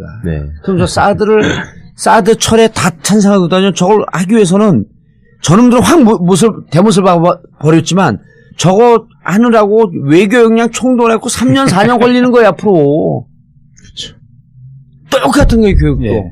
그런데 시도교육감에게 모든 권한을 다 위임하겠다, 이양하겠다. 이제 저는 그것도 굉장히 우려를 크게 하고 있습니다. 왜요? 교육부의 초중등 교육에 대한 권한을 교육부에서 너무 많이 가지고 사사건건 모든 사항에 대해서 일제고사 보는 것까지 그렇죠. 이렇게 간섭하고 통제하는 시대는 이미 지났어요. 그것도 문제지만. 그런데 그것을 갖다가 아무런 다른 별도 장치나 이런 게 없이 시도교육청으로 넘긴다. 원래 권한이 있다면 그 권한은 시도교육청, 시군구 교육지원청, 학교 해서 궁극적으로는 학교의 권한, 학교의 자율성, 교장의 권한이 아니라 단위학교의 자율성의 확대나 강화로 나가야 되는 거예요. 귀결돼야 되는데 지금 현재 상태에서 그 권한 이양의 사다리가 딱 중간에 끊어져 있는 상태에서 시도교육청으로 초중등 교육에 대한 권한을 이양한다? 저는 17개 교육부를 만드는 것이 될 수도 있다. 이런 염려를 갖고 있습니다. 교육청, 시도교육청이 어떤 상태로 이후에 초중등 교육에 복무할 것이고 밑으로부터의 국민들의 요구와 학교의 변화의 요구를 받아서 어떤 정책을 펼칠 것이라고 하는 로드맵 없이 권한을 이양받으면은 17개 교육부가 저는 생긴다고 봐요. 17개 교육부 장관이 생기는 거예요. 그렇죠. 우리가 처음에 지방자치를 했을 때 지방자치단체 장들에 대한 문제를 얼마만큼 많이 제기를 했었습니까? 심지어는 황태자라고 막 그랬잖아요. 저는 그런 현상이 교육계에서 벌어지지 않는다라고 보장할 수 없다. 이렇게 보고 있습니다. 그래서 물론 이제 그런 염려 때문에 저는 곧장 국가교육위원회가 아니고 국가교육회의를 통해서 헌법 개정을 통하고 그래서 국가교육위원회를 설치하겠다. 이게 지금 이 문재인 정부가 내세웠던 공약이라고 저는 알고 있어요. 예. 그래서 국가교육위원회. 예. 점진적으로 권한을 이양하되 궁극적으로는 교육의 이 변화를 시킬 수 있는 주체를 명확하게 설정하고 그래서 권한이 어느 한 군데에 집중되지 않고 학교 교육의 변화로 이루어질 수 있는 이런 형태의 체계를 만들면서 해야지 그렇지 않으면은 권력이 중간에 딱 걸리게 됩니다. 그러니까 체계를 제대로 만들어 놓지 그렇습니다. 않고 그냥 이양하는 걸로만 해버리면 어중이 떠중이들이 막 생길 거다 이 말씀이죠. 그 걱정을 하시는 거죠. 실제로 교육부는 책임은 그래도 지키지 않고 권한만 그렇죠. 책임이 따라야 됩니다. 그러니까 학교의 자율성이라는 것도 반드시 전제돼야 될 게 자율권을 강화해서 확대해서 주되 그 자율권만큼 책임을 질 수 있는 책임 교육이 이루어질 수 있게 만들어야 되는 거죠. 간단하게 이게 복잡하게 설명하시지 말고 자 교육부 장관이 교육감에게 권한을 이양을 해요. 그건 이양을 하는 건 학교 교육이 자율적으로 지켜지라는 거거든요. 근데 그럼 교육감은 그 권한을 또 누구한테 이양을 해야 되냐면 그 교육장을 통해서 교장에게 이양을 해야 돼요. 그럼 교장으로서 딱 쥐고 있는 순간 절대 무소불위의 교장이 되는 거야. 이 교장은 이 권한을 교육 현장 학생들에게 다 이양을 해서 자율적이고 민주적인 자신들의 권한과 책임을 같이 갖는 학교 교육 환경을 만들어야 되는데 이 밑으로 내려가다가 다 내려준 거거든요. 근데 내려가다가 중간에 딱 교장한테 걸리든 아니면 교장 위에 교육감한테 걸리든 그럼 거기가 무소불위의 권력이 되는데 지금 상황에서는 교육감들에게 걸릴 가능성이 높다. 그렇습니다. 그리고 학교장들이 만약에 그런 권한을 받는다 할지라도 실질적으로 그것을 유용하게 쓸 수 있느냐. 왜냐하면은 사실상 이 교사들의 반발이 제일 심했던 게 교장이 무소불위의 권력을 가지고 휘둘렀던 거거든요. 절대 권력장. 근데 그 권한이 사실은 우리가 학생과 학부모와 교사 이 세 단위를 어떻게 조화롭게 이 참여하게 만들어서 학교를 제대로 학부모가 원하고 교사들이 만족하고 학생들이 행복한 학교를 만들 것이냐. 이것에 집중을 해야 되는데 자기가 인사부터 시작해갖고 모든 권한을 자기가 행사하려고 했던 거예요. 맞아. 그래서 문제가 발생했는데 지금은 다행스럽게도 혁신학교니 뭐니 하면서 그런 자체적이고 자구적인 노력들이 굉장히 많이 나타나고 있습니다. 그런데 제도적인 뒷받침은 안 되고 있거든요.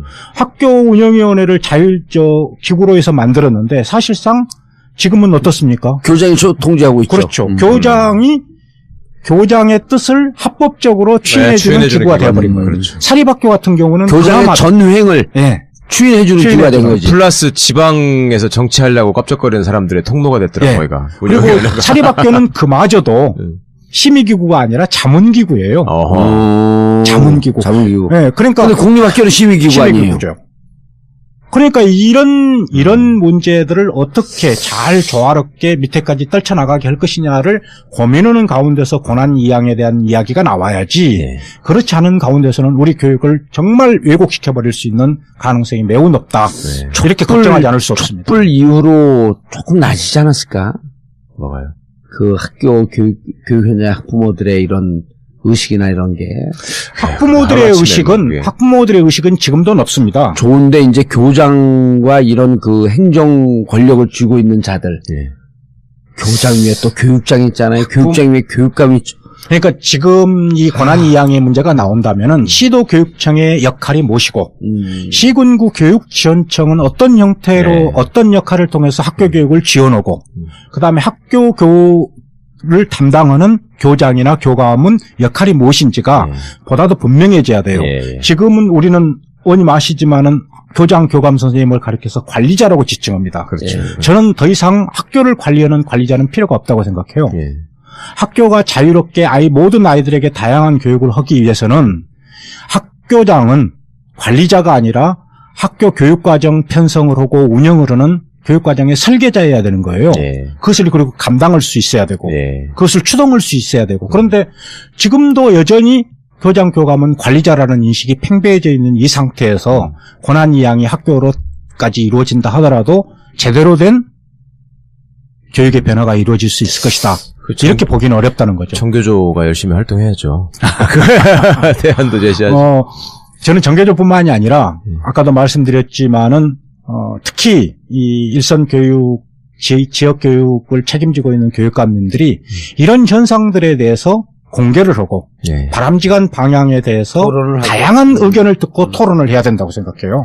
그런데 지금 교육 현장이 보면은 그러니까 교육감이 관할하는 임명할 수 있는 교장이 뭐 수백 명이잖아요. 수백 명, 수천 명 되지 않아요? 1000명씩이 돼요? 모든 학교는 거의 대부분이 물론 학교장은 대통령이 임명합니다. 최종적인 형식적인 인사권자는요. 그런데 그것을 제안하고 심사하는 것은 교육감이죠. 근데 그게 다 장악이 안 되시는 것 같던데요, 보니까. 다 안 되죠.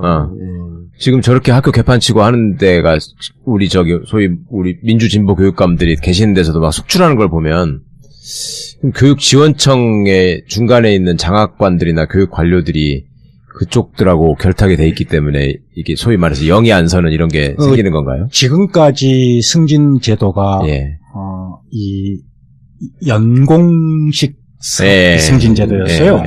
그래서 이 승진을 하기 위해서는 재직 연수가 일정한 기간이 돼야 되고 그 기간 동안에 각가지 점수를 따야 되는 거죠. 그런 폐단이 그런 일방적인 단일한 승진 구조를 이루다 보니까 위에서 떨어지는 것만 하지 자기가 책임 있게 무엇인가를 해보려고 하는 게 없었어요. 그래봤자 이득이 되는 게 없군요. 그렇죠. 그래서 내부형 공모교장 제도를 도입했던 겁니다. 그런데 이제 예전 정부에서 시행령을 통해 갖고 그것을 빈 교장들, 공석인 교장의 15%로 제한을 해버렸어요. 그러니까 뭐 지역에 따라서 경기가 지금은 학교 수나 학생 수가 전국에서 제일 많은 지역 아니겠습니까? 그런데도 몇 개 학교가 되지를 않아요. 그래서 승진 구조를 일원화시키지 않고 다원화시키자 이런 취지로 하게 된다면은 보다 더 지역 주민이나 학부모들의 의견을 수렴하는 일선 교육 행정이 되지 않겠느냐 이렇게 했는데 그것도 사실상 내실을 기하고 있지 못한 상태고 그렇습니다. 그런 준비를 다양하게 해서 학교 운영에 참여하고 있는 교사들과 교장 선생님들은 제가 다녀본 바에 의하면은 눈부신 정도의 변화를 이루고 있어요. 모든 학교들이 다 그런 건 아니지만은 그래서 그런 성공 사례가 있다면 성공 사례 그걸 적극적으로 그렇죠.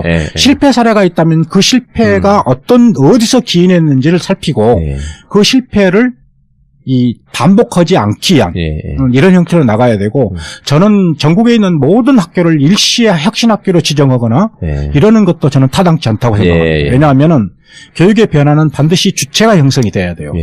이 학교를 어떻게 변화시키겠다라고 하는 의지와 방안이 스스로에게 만들어질 수 있도록 여건을 북돋우고 허용해 주면은 저는 머지않은 시기에 학교의 변화가 실질적으로 꿈틀거리는 모습으로 나타날 거라고 봅니다. 학부모들의 의식 수준이 정말 엄청 좋아졌더라고. 좋아졌습니다. 좋아졌으면서도 사실은 인권의식이나 이런 면에서 보자면 아직도 자기 자식을 자기 부속물로 생각하는 사람들이 많고 그러니까 제가 학교 다닐 때 애 학교 보냈을 때 왜 그 기숙사에서 그 학생들의 그 인권을 침해하는 경우가 무지하게 많단 말입니다. 기숙사 학교에서 뭐 아무 때나 가가지고 짐 뒤지고 뭐 벌점 준다고 하면서 막 뭘 갖다가 다 뺏어버리고 자기들이 가져가고 있는 짓을 하면은 CCTV로 감시하고 그런 짓을 도대체 학교에서 왜 하느냐.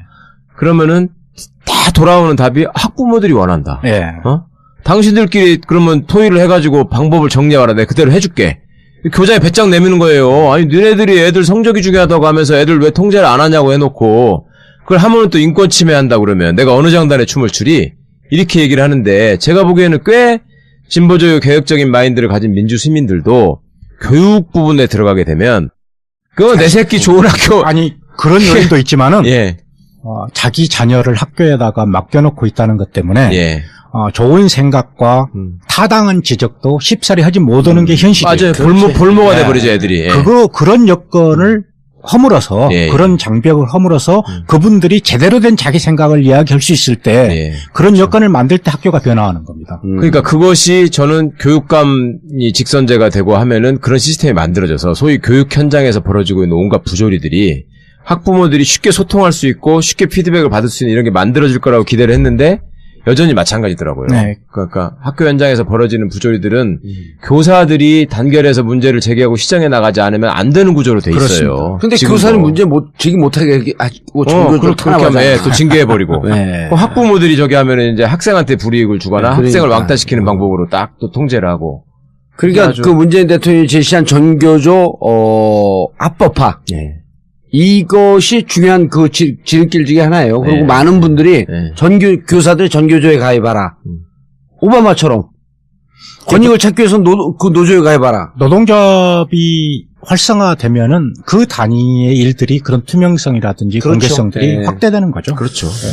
알겠습니다. 지금 교육 문제 자칫 잘못하게 되면 교육감들이 선언한 자사고, 외고 폐지하겠다라고 하는 것이 정권에 심각한 타격으로 올 수 있기 때문에 교육감들께서 이 부분에 대해서 절차에 근거해서 좀 더 신중하게 이벤트성이 아닌 문재인 대통령의 교육 정책의 개혁을 위해서 함께 손을 잡으면서 좀 신중하게 접근해야 되겠다는 말씀으로 오늘 교육 정책에 대해서 살펴봤습니다. 감사합니다. 네, 고맙습니다. 전교조 회원 좀 늘리시고요. 회원 늘리는 가장 좋은 방법이 있어요. 제가 전교조 회원으로 가입하는 거예요. 근데 내가 교사가 아니라. 정봉주 전국구 마치겠습니다. 감사합니다. 고맙습니다. 1, 2, 3, 4. 전국구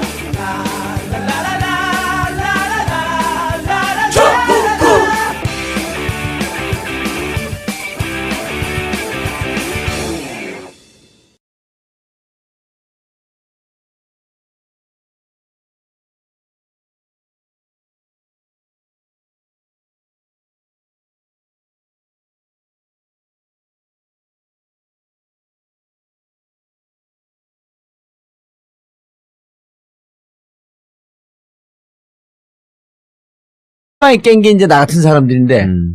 내가 맨날. 댄디진보가 가서. 내가 맨날 그러잖아. 난 당신들보다 돈도 많아. 차도 좋아. 제일 중요한 게 뭔지 알아? 그러니까 뭐예요, 그럼? 당신들보다 잘생겼어.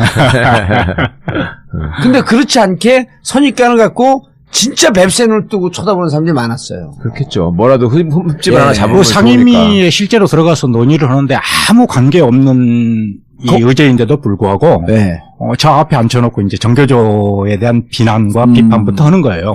그걸 한 3개월 정도를 겪었어요. 그러니까 그걸 여쭤보고 싶었어요. 저 지금 자유한국당, 예전 새누리당 이 사람들은 아예 전교조가 나라를 망친다고 선언하면서 매번 선거를 하는 사람들 아니에요. 뭐 심지어 애들을 전교조로부터 구하겠습니다. 뭐 이따 소리를 하는데 그런 사람들을 눈앞에서 하는 사람들을 보시고 그걸 견뎌야 되잖아요. 그렇습니다. 어떻게 하셨어요? 단순하게 견디는 것뿐만이 아니라 그런 직접적인 비난, 관계없는 비난까지도 감수해야 됐기 때문에 제가 오죽 하면은 의사진행 발언을 얻어서 금방 발언하신 내용을 듣고 마치 얼굴에다 숯불을 뒤집어 쓴 것 같습니다. 제가 그렇게까지 표현할 정도였고 그럼에도 불구하고 그분들하고 똑같은 행태의 어법이나 자세를 가지고 대응할 수는 없었어요. 그러니까 똑같아지니까. 지네 하고 싶은 대로 하는데, 야, 그걸 또 그게 한계라고 여겼습니다. 그러니까 오직 오면 우리 보좌관진에서 너무 점잖으시다 이런 이야기들을 할 정도였었죠. 알겠습니다. 그래도 우리 그 정진호 의원님 모셨는데 꼭 듣고 넘어가야 돼. 안내 말씀 듣고 말씀 나누겠습니다. 알겠습니다. 우리가 이벤트를 하나 마련했습니다. 매번 하던 건데 이제 정권 교체 촛불 때문에 일정이 밀려갖고 못하고 있다가 기업과 약속의 길, 세월호 둘레길이죠. 2016년 6월 24일, 그러니까 이번 주입니다. 이번 주 토요일 오후 2시, 단원 안산교육청에 들렸다가, 그런 교실을 보는 거죠.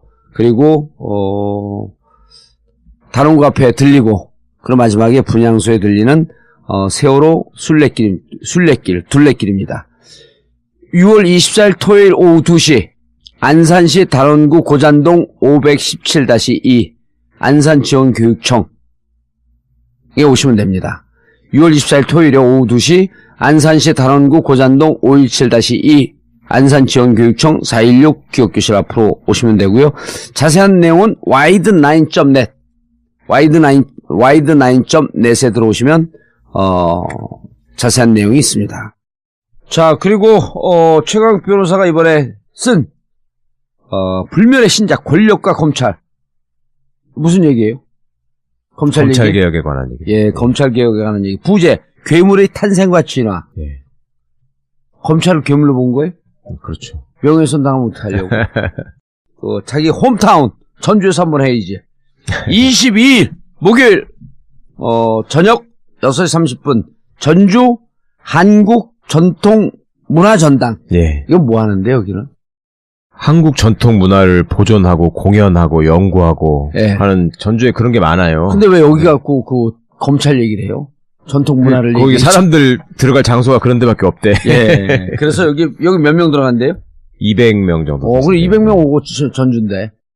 그래서 목요일 22일입니다. 저녁 6시 30분 전주 한국 전통 문화 전당에서 권력과 검찰 최강욱 변호사의 신간 북콘서트가 있습니다. 여기 사회 누가 봐요? 없어요. 그냥 혼자 하는 거? 안호영 의원이 그냥 찬조 출연하고요. 안호영 의원. 네. 예. 검찰 개혁에 대해서 좀 재밌게 잘 푸니까 북콘서트에 많이 참석해 주시기 바라겠습니다. 그리고 벙커 하우스 웨딩 문이요. 그리고 전국구 벙커 대관 문의. 대관하면 한 150명에서 200명 정도 들어갈 수 있고 작은 규모로 한 10명, 15명 정도도 대관 가능합니다. 그리고 전국구 광고 문의.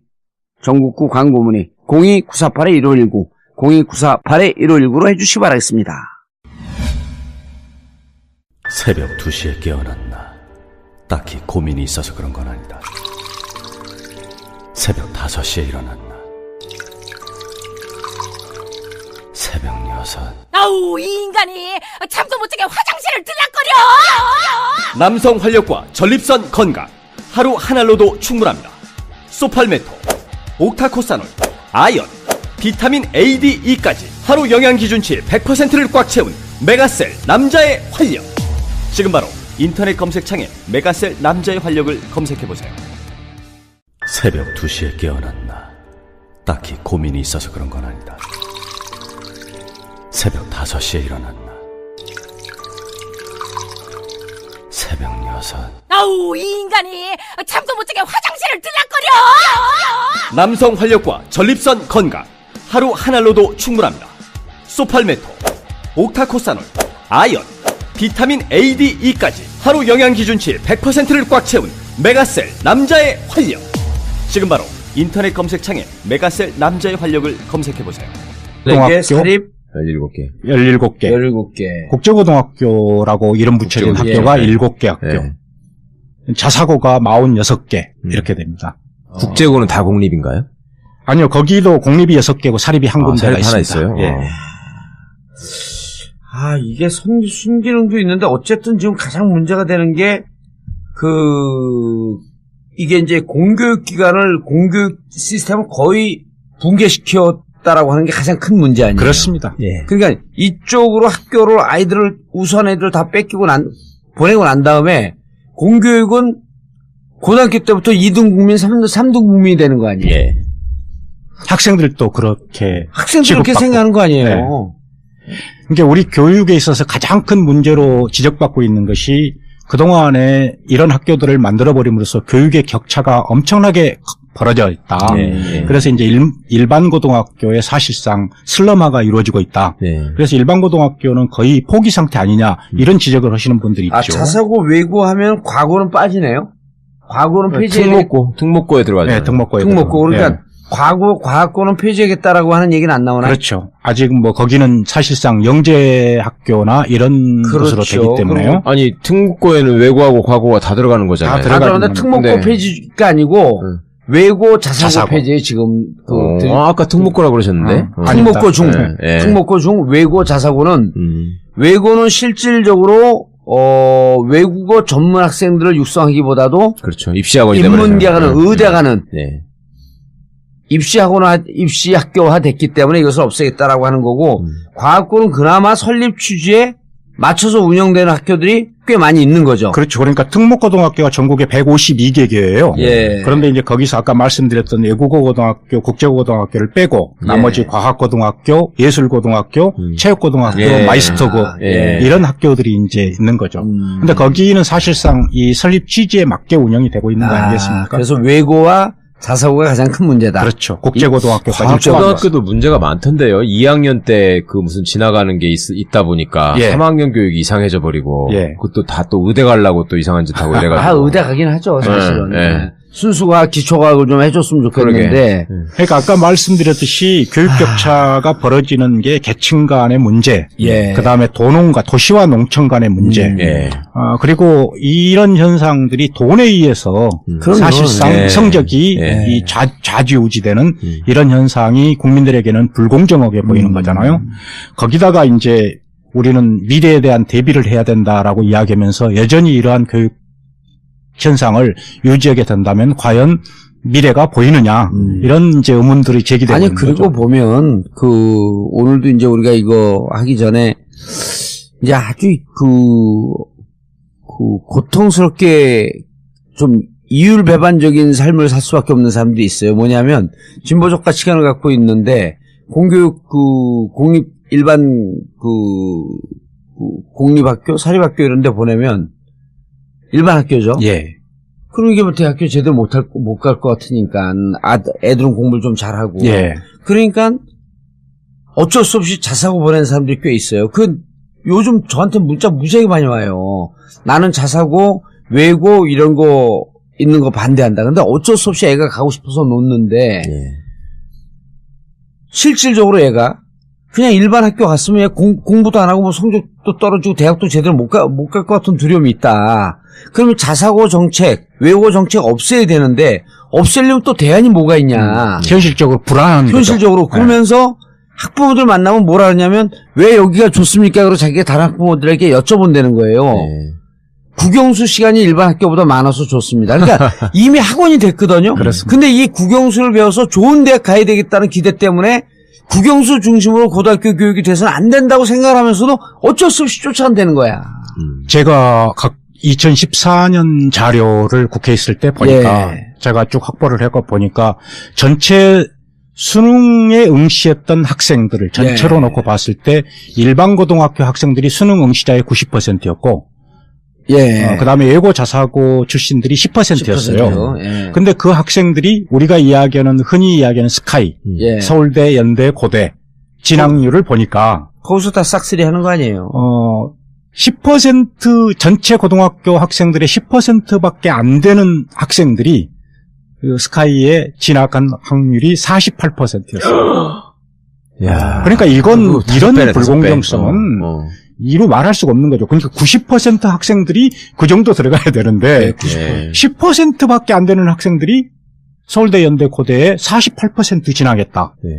이건 그럼 나머지 그 90% 중에 52%가 나온 거야. 그렇습니다.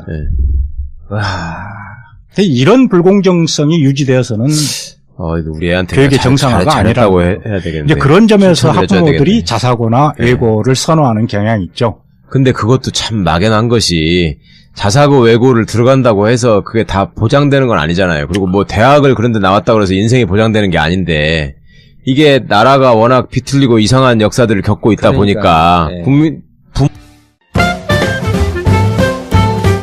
영부인 김치, 좋은 재료와 최고의 맛으로 이미 많은 분들의 찬사를 받았습니다. 김치명인 박영자 선생님의 손맛. 전북 진안 고원에서 생산된 100% 국내산 최고급 재료로만 담궈진 영부인 김치. 한 번 드신 분이 다시 찾는 비율이 90%를 넘는 식단의 절대 강자 영부인 김치. 인터넷 검색창에서 영부인 김치를 검색하거나 02-948-1519 02-948-1519로 주문하세요. IMTV 마켓, imtv.or.kr, imtv.or.kr에서도 구매하실 수 있습니다. 영부인 김치.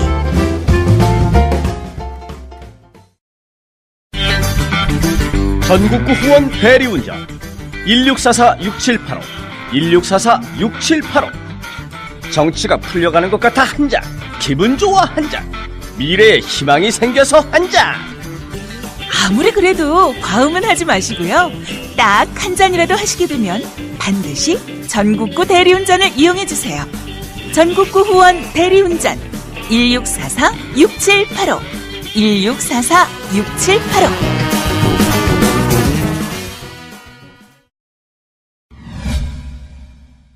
자, 지금 문재인 정부가 출범하고 교육정책, 교육개혁 시급해요. 예. 그런데 좀 우려된다.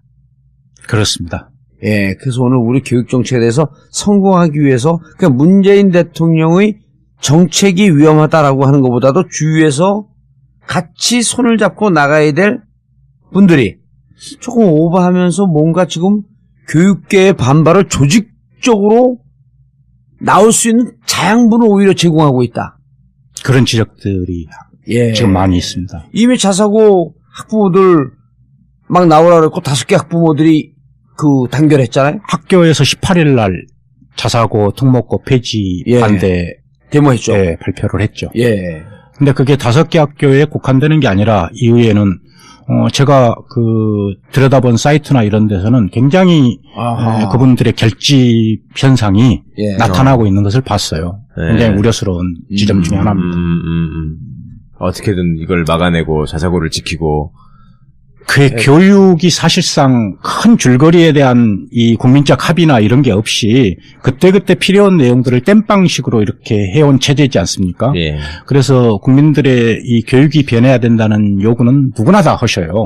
그런데 오랫동안 그렇게 유지되어 온 체제이기 때문에 굳어진 현상들이 있고 거기에 또 부응하는 분들이 있고 이런데 가장 중요한 것은 현재 학생들을 대상으로 이어지는 것이기 때문에 그 피해는 고스란히 학생들에게 돌아갈 수밖에 없다는 거죠. 문제죠, 그래서 특히 이제 문재인 정부가 출범하고 난 다음에는 국민적 여망이 굉장히 높고 지금까지 해오신 것들에 대해서 많은 박수도 받고 있고 교육계 내부에서도 제가 만나본 이 교육계 내부나 학부모들이나 바깥까지도 교육에 대한 변화에 대해서 굉장한 기대를 가지고 계셔요. 그런데 그 기대가 만족할 만한 수준의 변화로 이어지기 위해서는 우선적으로 필요한 것들이 있는데 그런 현상들이 좀 안심하고 기대할 만한 수준이 아니라 염려를 더 자극하는 이런 형태로 자꾸만 나타나고 있어서 이제 안타까운 거죠. 가장 이제 대표적인 경우가 얼마 전에 있었던 일부 교육감님들이 특목고 자사고 폐지. 전격적으로 선언해버렸어요? 2019년, 2020년이라고 말씀하시거든요. 근데 첫 번째는 2019년, 20년은 지금 교육감님들이 다시 당선돼야 된다는 것을 전제로 하는 거고. 선거가 18년이니까. 그렇죠. 그러네.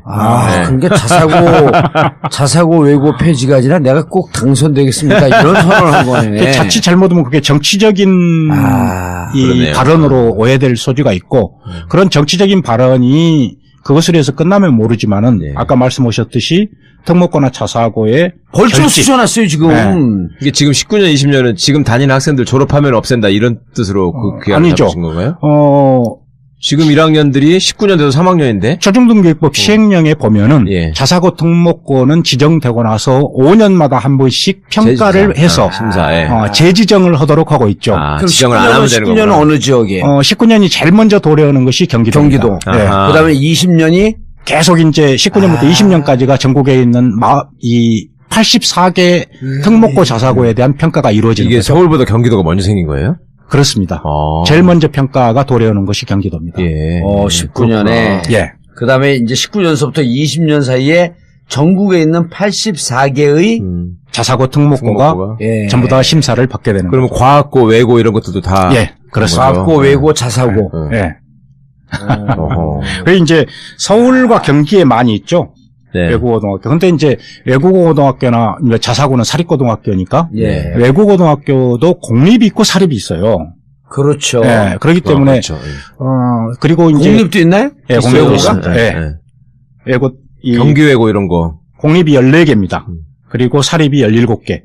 총 자사고가 외고고등학교가 총 31개예요. 예. 그리고 이제 국제고 예. 나는 방송을 하면 할수록 점점 살아나는데 목소리가 변화 확 죽어요. 기운이 없어가지고. 졸려요? 아니요. 벌써 몇 탕이에요 지금. 일단 여러 탕 뛰는 거야. 아 진짜 보도자 신기해 정말. 몇 탕을 뛰고도 이렇게 생생하니. 자, 오늘 함께 하실 분 한때 전교조 위원장을 했었고, 그리고 19대 정의당 19대 정의당 국회의원 했고 20대 때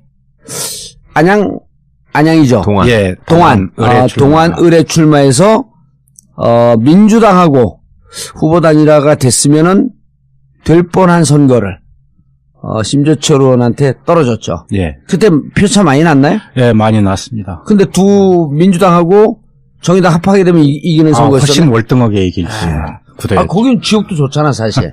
지역이 심재철 씨가 거기서 사선인가 5선 내리했잖아요. 네, 사선 내리. 제가 그 동네 살았거든요. 근데 분위기가 좀 바뀌었잖아, 이제. 아니, 이거 진짜 바뀌어야 되고, 당연히 심재철이 떨어져야지. 심재철 한성교는 진짜, 그거는 정말 수치야, 지역에. 네. 근데 심재철을, 정말. 아니, 왜 그 단일화가 안 돼가지고, 우리 이정국 선생도 몇 번 떨어졌어요. 저 살 때부터 3번인가 4번 떨어졌어, 내리. 아유, 뭐야. 그러면 좀 정리를 해야지. 계속 나와서 떨어지고. 그런데 이제 너 국회의원이지만, 교육계 오래 계셨으니까. 예. 교육계 쪽에 활동을 넓히세요. 예. 그래야죠. 그래서 이제 그쪽, 지방자치, 교육 관련, 이런 거 있으면 같이 이제 민주당하고 또 합심을 해서 나가고 그 활동하는 게 훨씬 더 맞으실 것 같아요, 제가 보기에는. 그렇잖아도, 19대 때 4년간 국회에서 사실상 교육에 대한 숲만 봐왔잖아요. 예, 교육위원 했었나요? 네, 상임위원회에서만 4년 있었습니다. 예. 그래서 지금은 이제, 좀 당적도 정리하고, 지금은. 살고 뭔가 준비를 하시나요? 좋아요. 지금은 이제 숲을 봤기 때문에, 나무를 좀 더 자세히 보고 싶어서, 한 3개월째 경기도에 있는 학교들 한 20여 곳 주제를 잡아서 탐방하고 있습니다. 그래서 그을리셨구나. 네, 실제로 수업도 참관하고, 그리고 이제, 각가지 주제별로 학교들 진행되고 있는 거 학생 동아리나 자치, 인권활동, 학부모회, 이런 이제 학교 안과 밖에서, 다양하게 이야기들을 들으면서, 좀 더 감각을 익히고 있습니다. 여쭤보고 싶은 게 있었어요. 의원님, 의원 되시기 전에, 그러니까 학교 경력으로 마지막 경력이 뭘 하신 거예요? 수원 제1중학교 국어교사였습니다. 국어 선생님이세요? 예. 수원에서요? 예. 저는 전라도에 계셨을 줄 알았어요. 원단 사투리가 아직도 남아 계셔서. 원래 전라도 분이세요? 전라남도시잖아요. 예. 그러니까 좀 진하게 남아있네. 표시가 나시잖아. 그러면 저는 항상 그게 궁금했거든요. 이렇게 현장에서 정말 앞서 싸우시던 운동가분들이 국회라는 제도권 정치로 들어가시면 장단점을 느끼실 거 아니에요. 많이 느꼈죠. 저희가 외견상으로 느끼기에는 저 양반이 저렇게 정장이 깔끔하게 어울리셨나 싶은 외관이 일단 달라지는데 제가 이걸 왜 여쭤보냐면 예전에 이정희 대표가 민주노동당에서 활약할 때 저랑 법대 교수님이랑 일부가 만나가지고 물어봤어요. 국회의원이 되니까 뭐가 제일 달라지느냐. 그러니까 무슨 권력을 휘둘러거나 나대려고 그 사람이 국회의원 된 사람이 아니라는 걸 아니까. 그랬더니 그 친구 얘기는 그때 자료 제출 요구권이라는 게 그렇게 소중하고 좋은 건 줄 몰랐다. 나는 그게 제일 시원하더라, 국회의원이 되니까. 그 얘기를 하더라고요. 박주민 의원한테 물어봤어, 또. 너는 국회의원 되니까 뭐가 제일 좋디? 그랬더니, 그전에는 내가 길거리에서 아무리 뛰어다니고 말을 해도, 언론이 안 받았다. 신문에 날까 말까 했는데 국회의원이 되니까 확실히 내 스피커가 커지더라.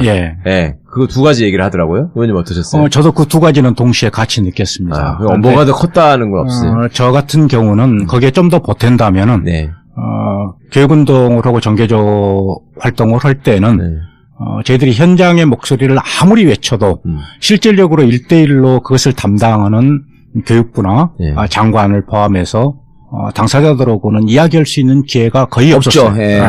교육부 과장만 해도 힘들었잖아. 그런데 이제 장관하고도 그런 교육 문제에 대해서 1대1로 논의할 수 있는 이런 여건이 굉장히 좋았고요.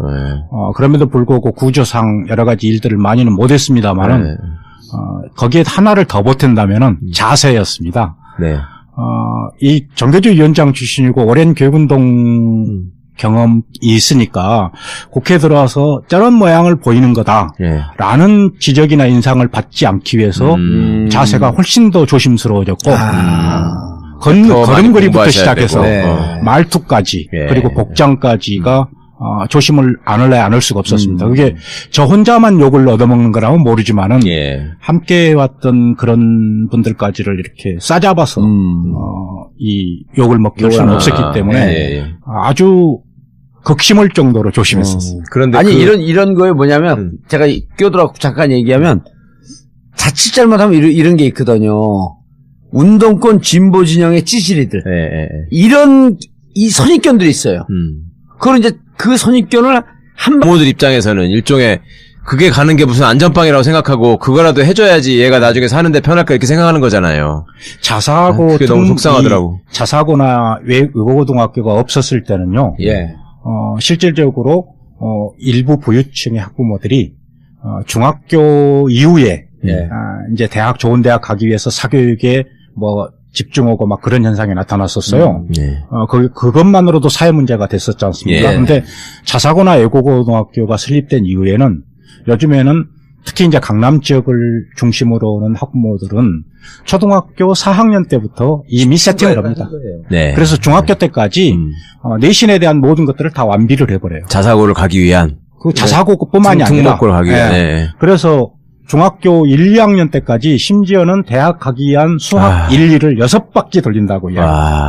그래야지, 그리고 나머지 시간은 뭐 하느냐. 애들이 그게 뭐가 되는 거야. 나머지 시간은 이제 요즘에 그 종합생활기록부에 들어가는 자율활동. 이것을 위해서 투자하는 거죠. 그렇습니다. 그것도 또 가야 하고. 그러니까 지금 현재 입시제도화나 이런 데서는 일반기 고등학교 학생들과 자사고 외고 출신들과는 상대가 안 되는 거예요. 그러니까 이런 거예요.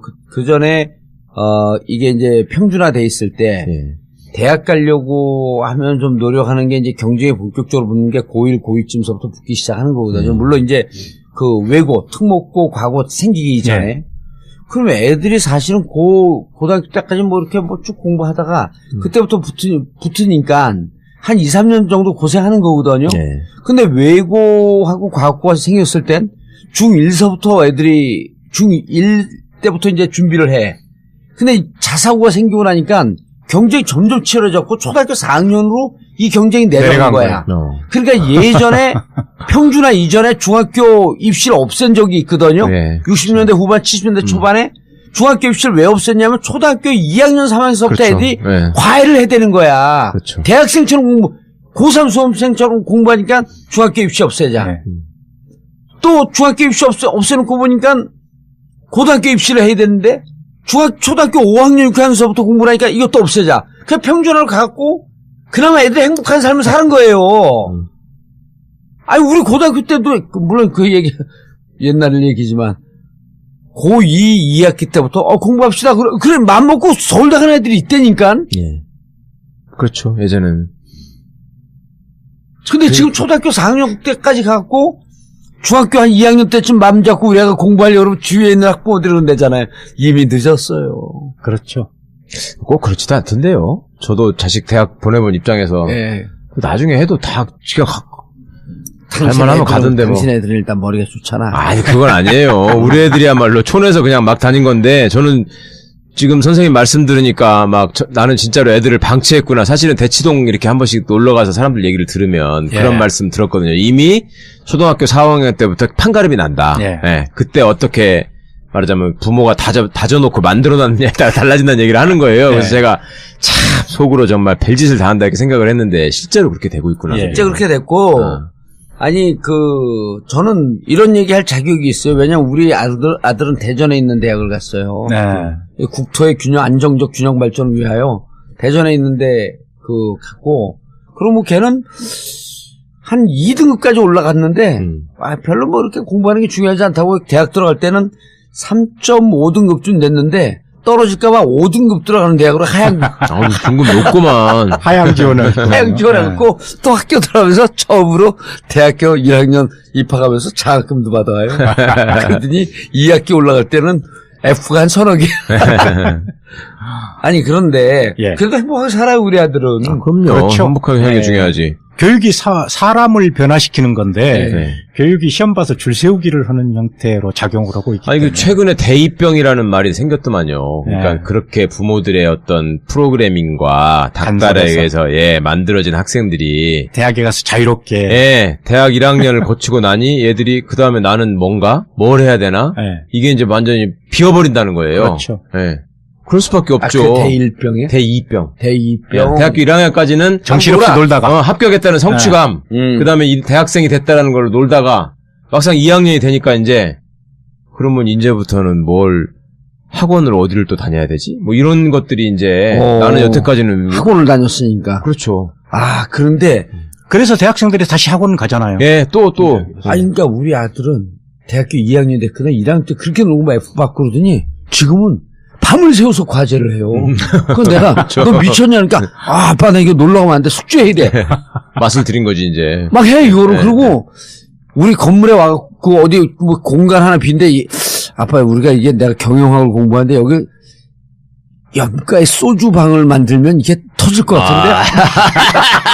사업구상까지 벌써. 아니 그러니까 이게 무슨 서비스 경영과 이런 거니까. 내가 그래서 그냥 살던 길로 계속 가세요 아저씨. 클럽 가서 놀고 그냥 그걸 하세요.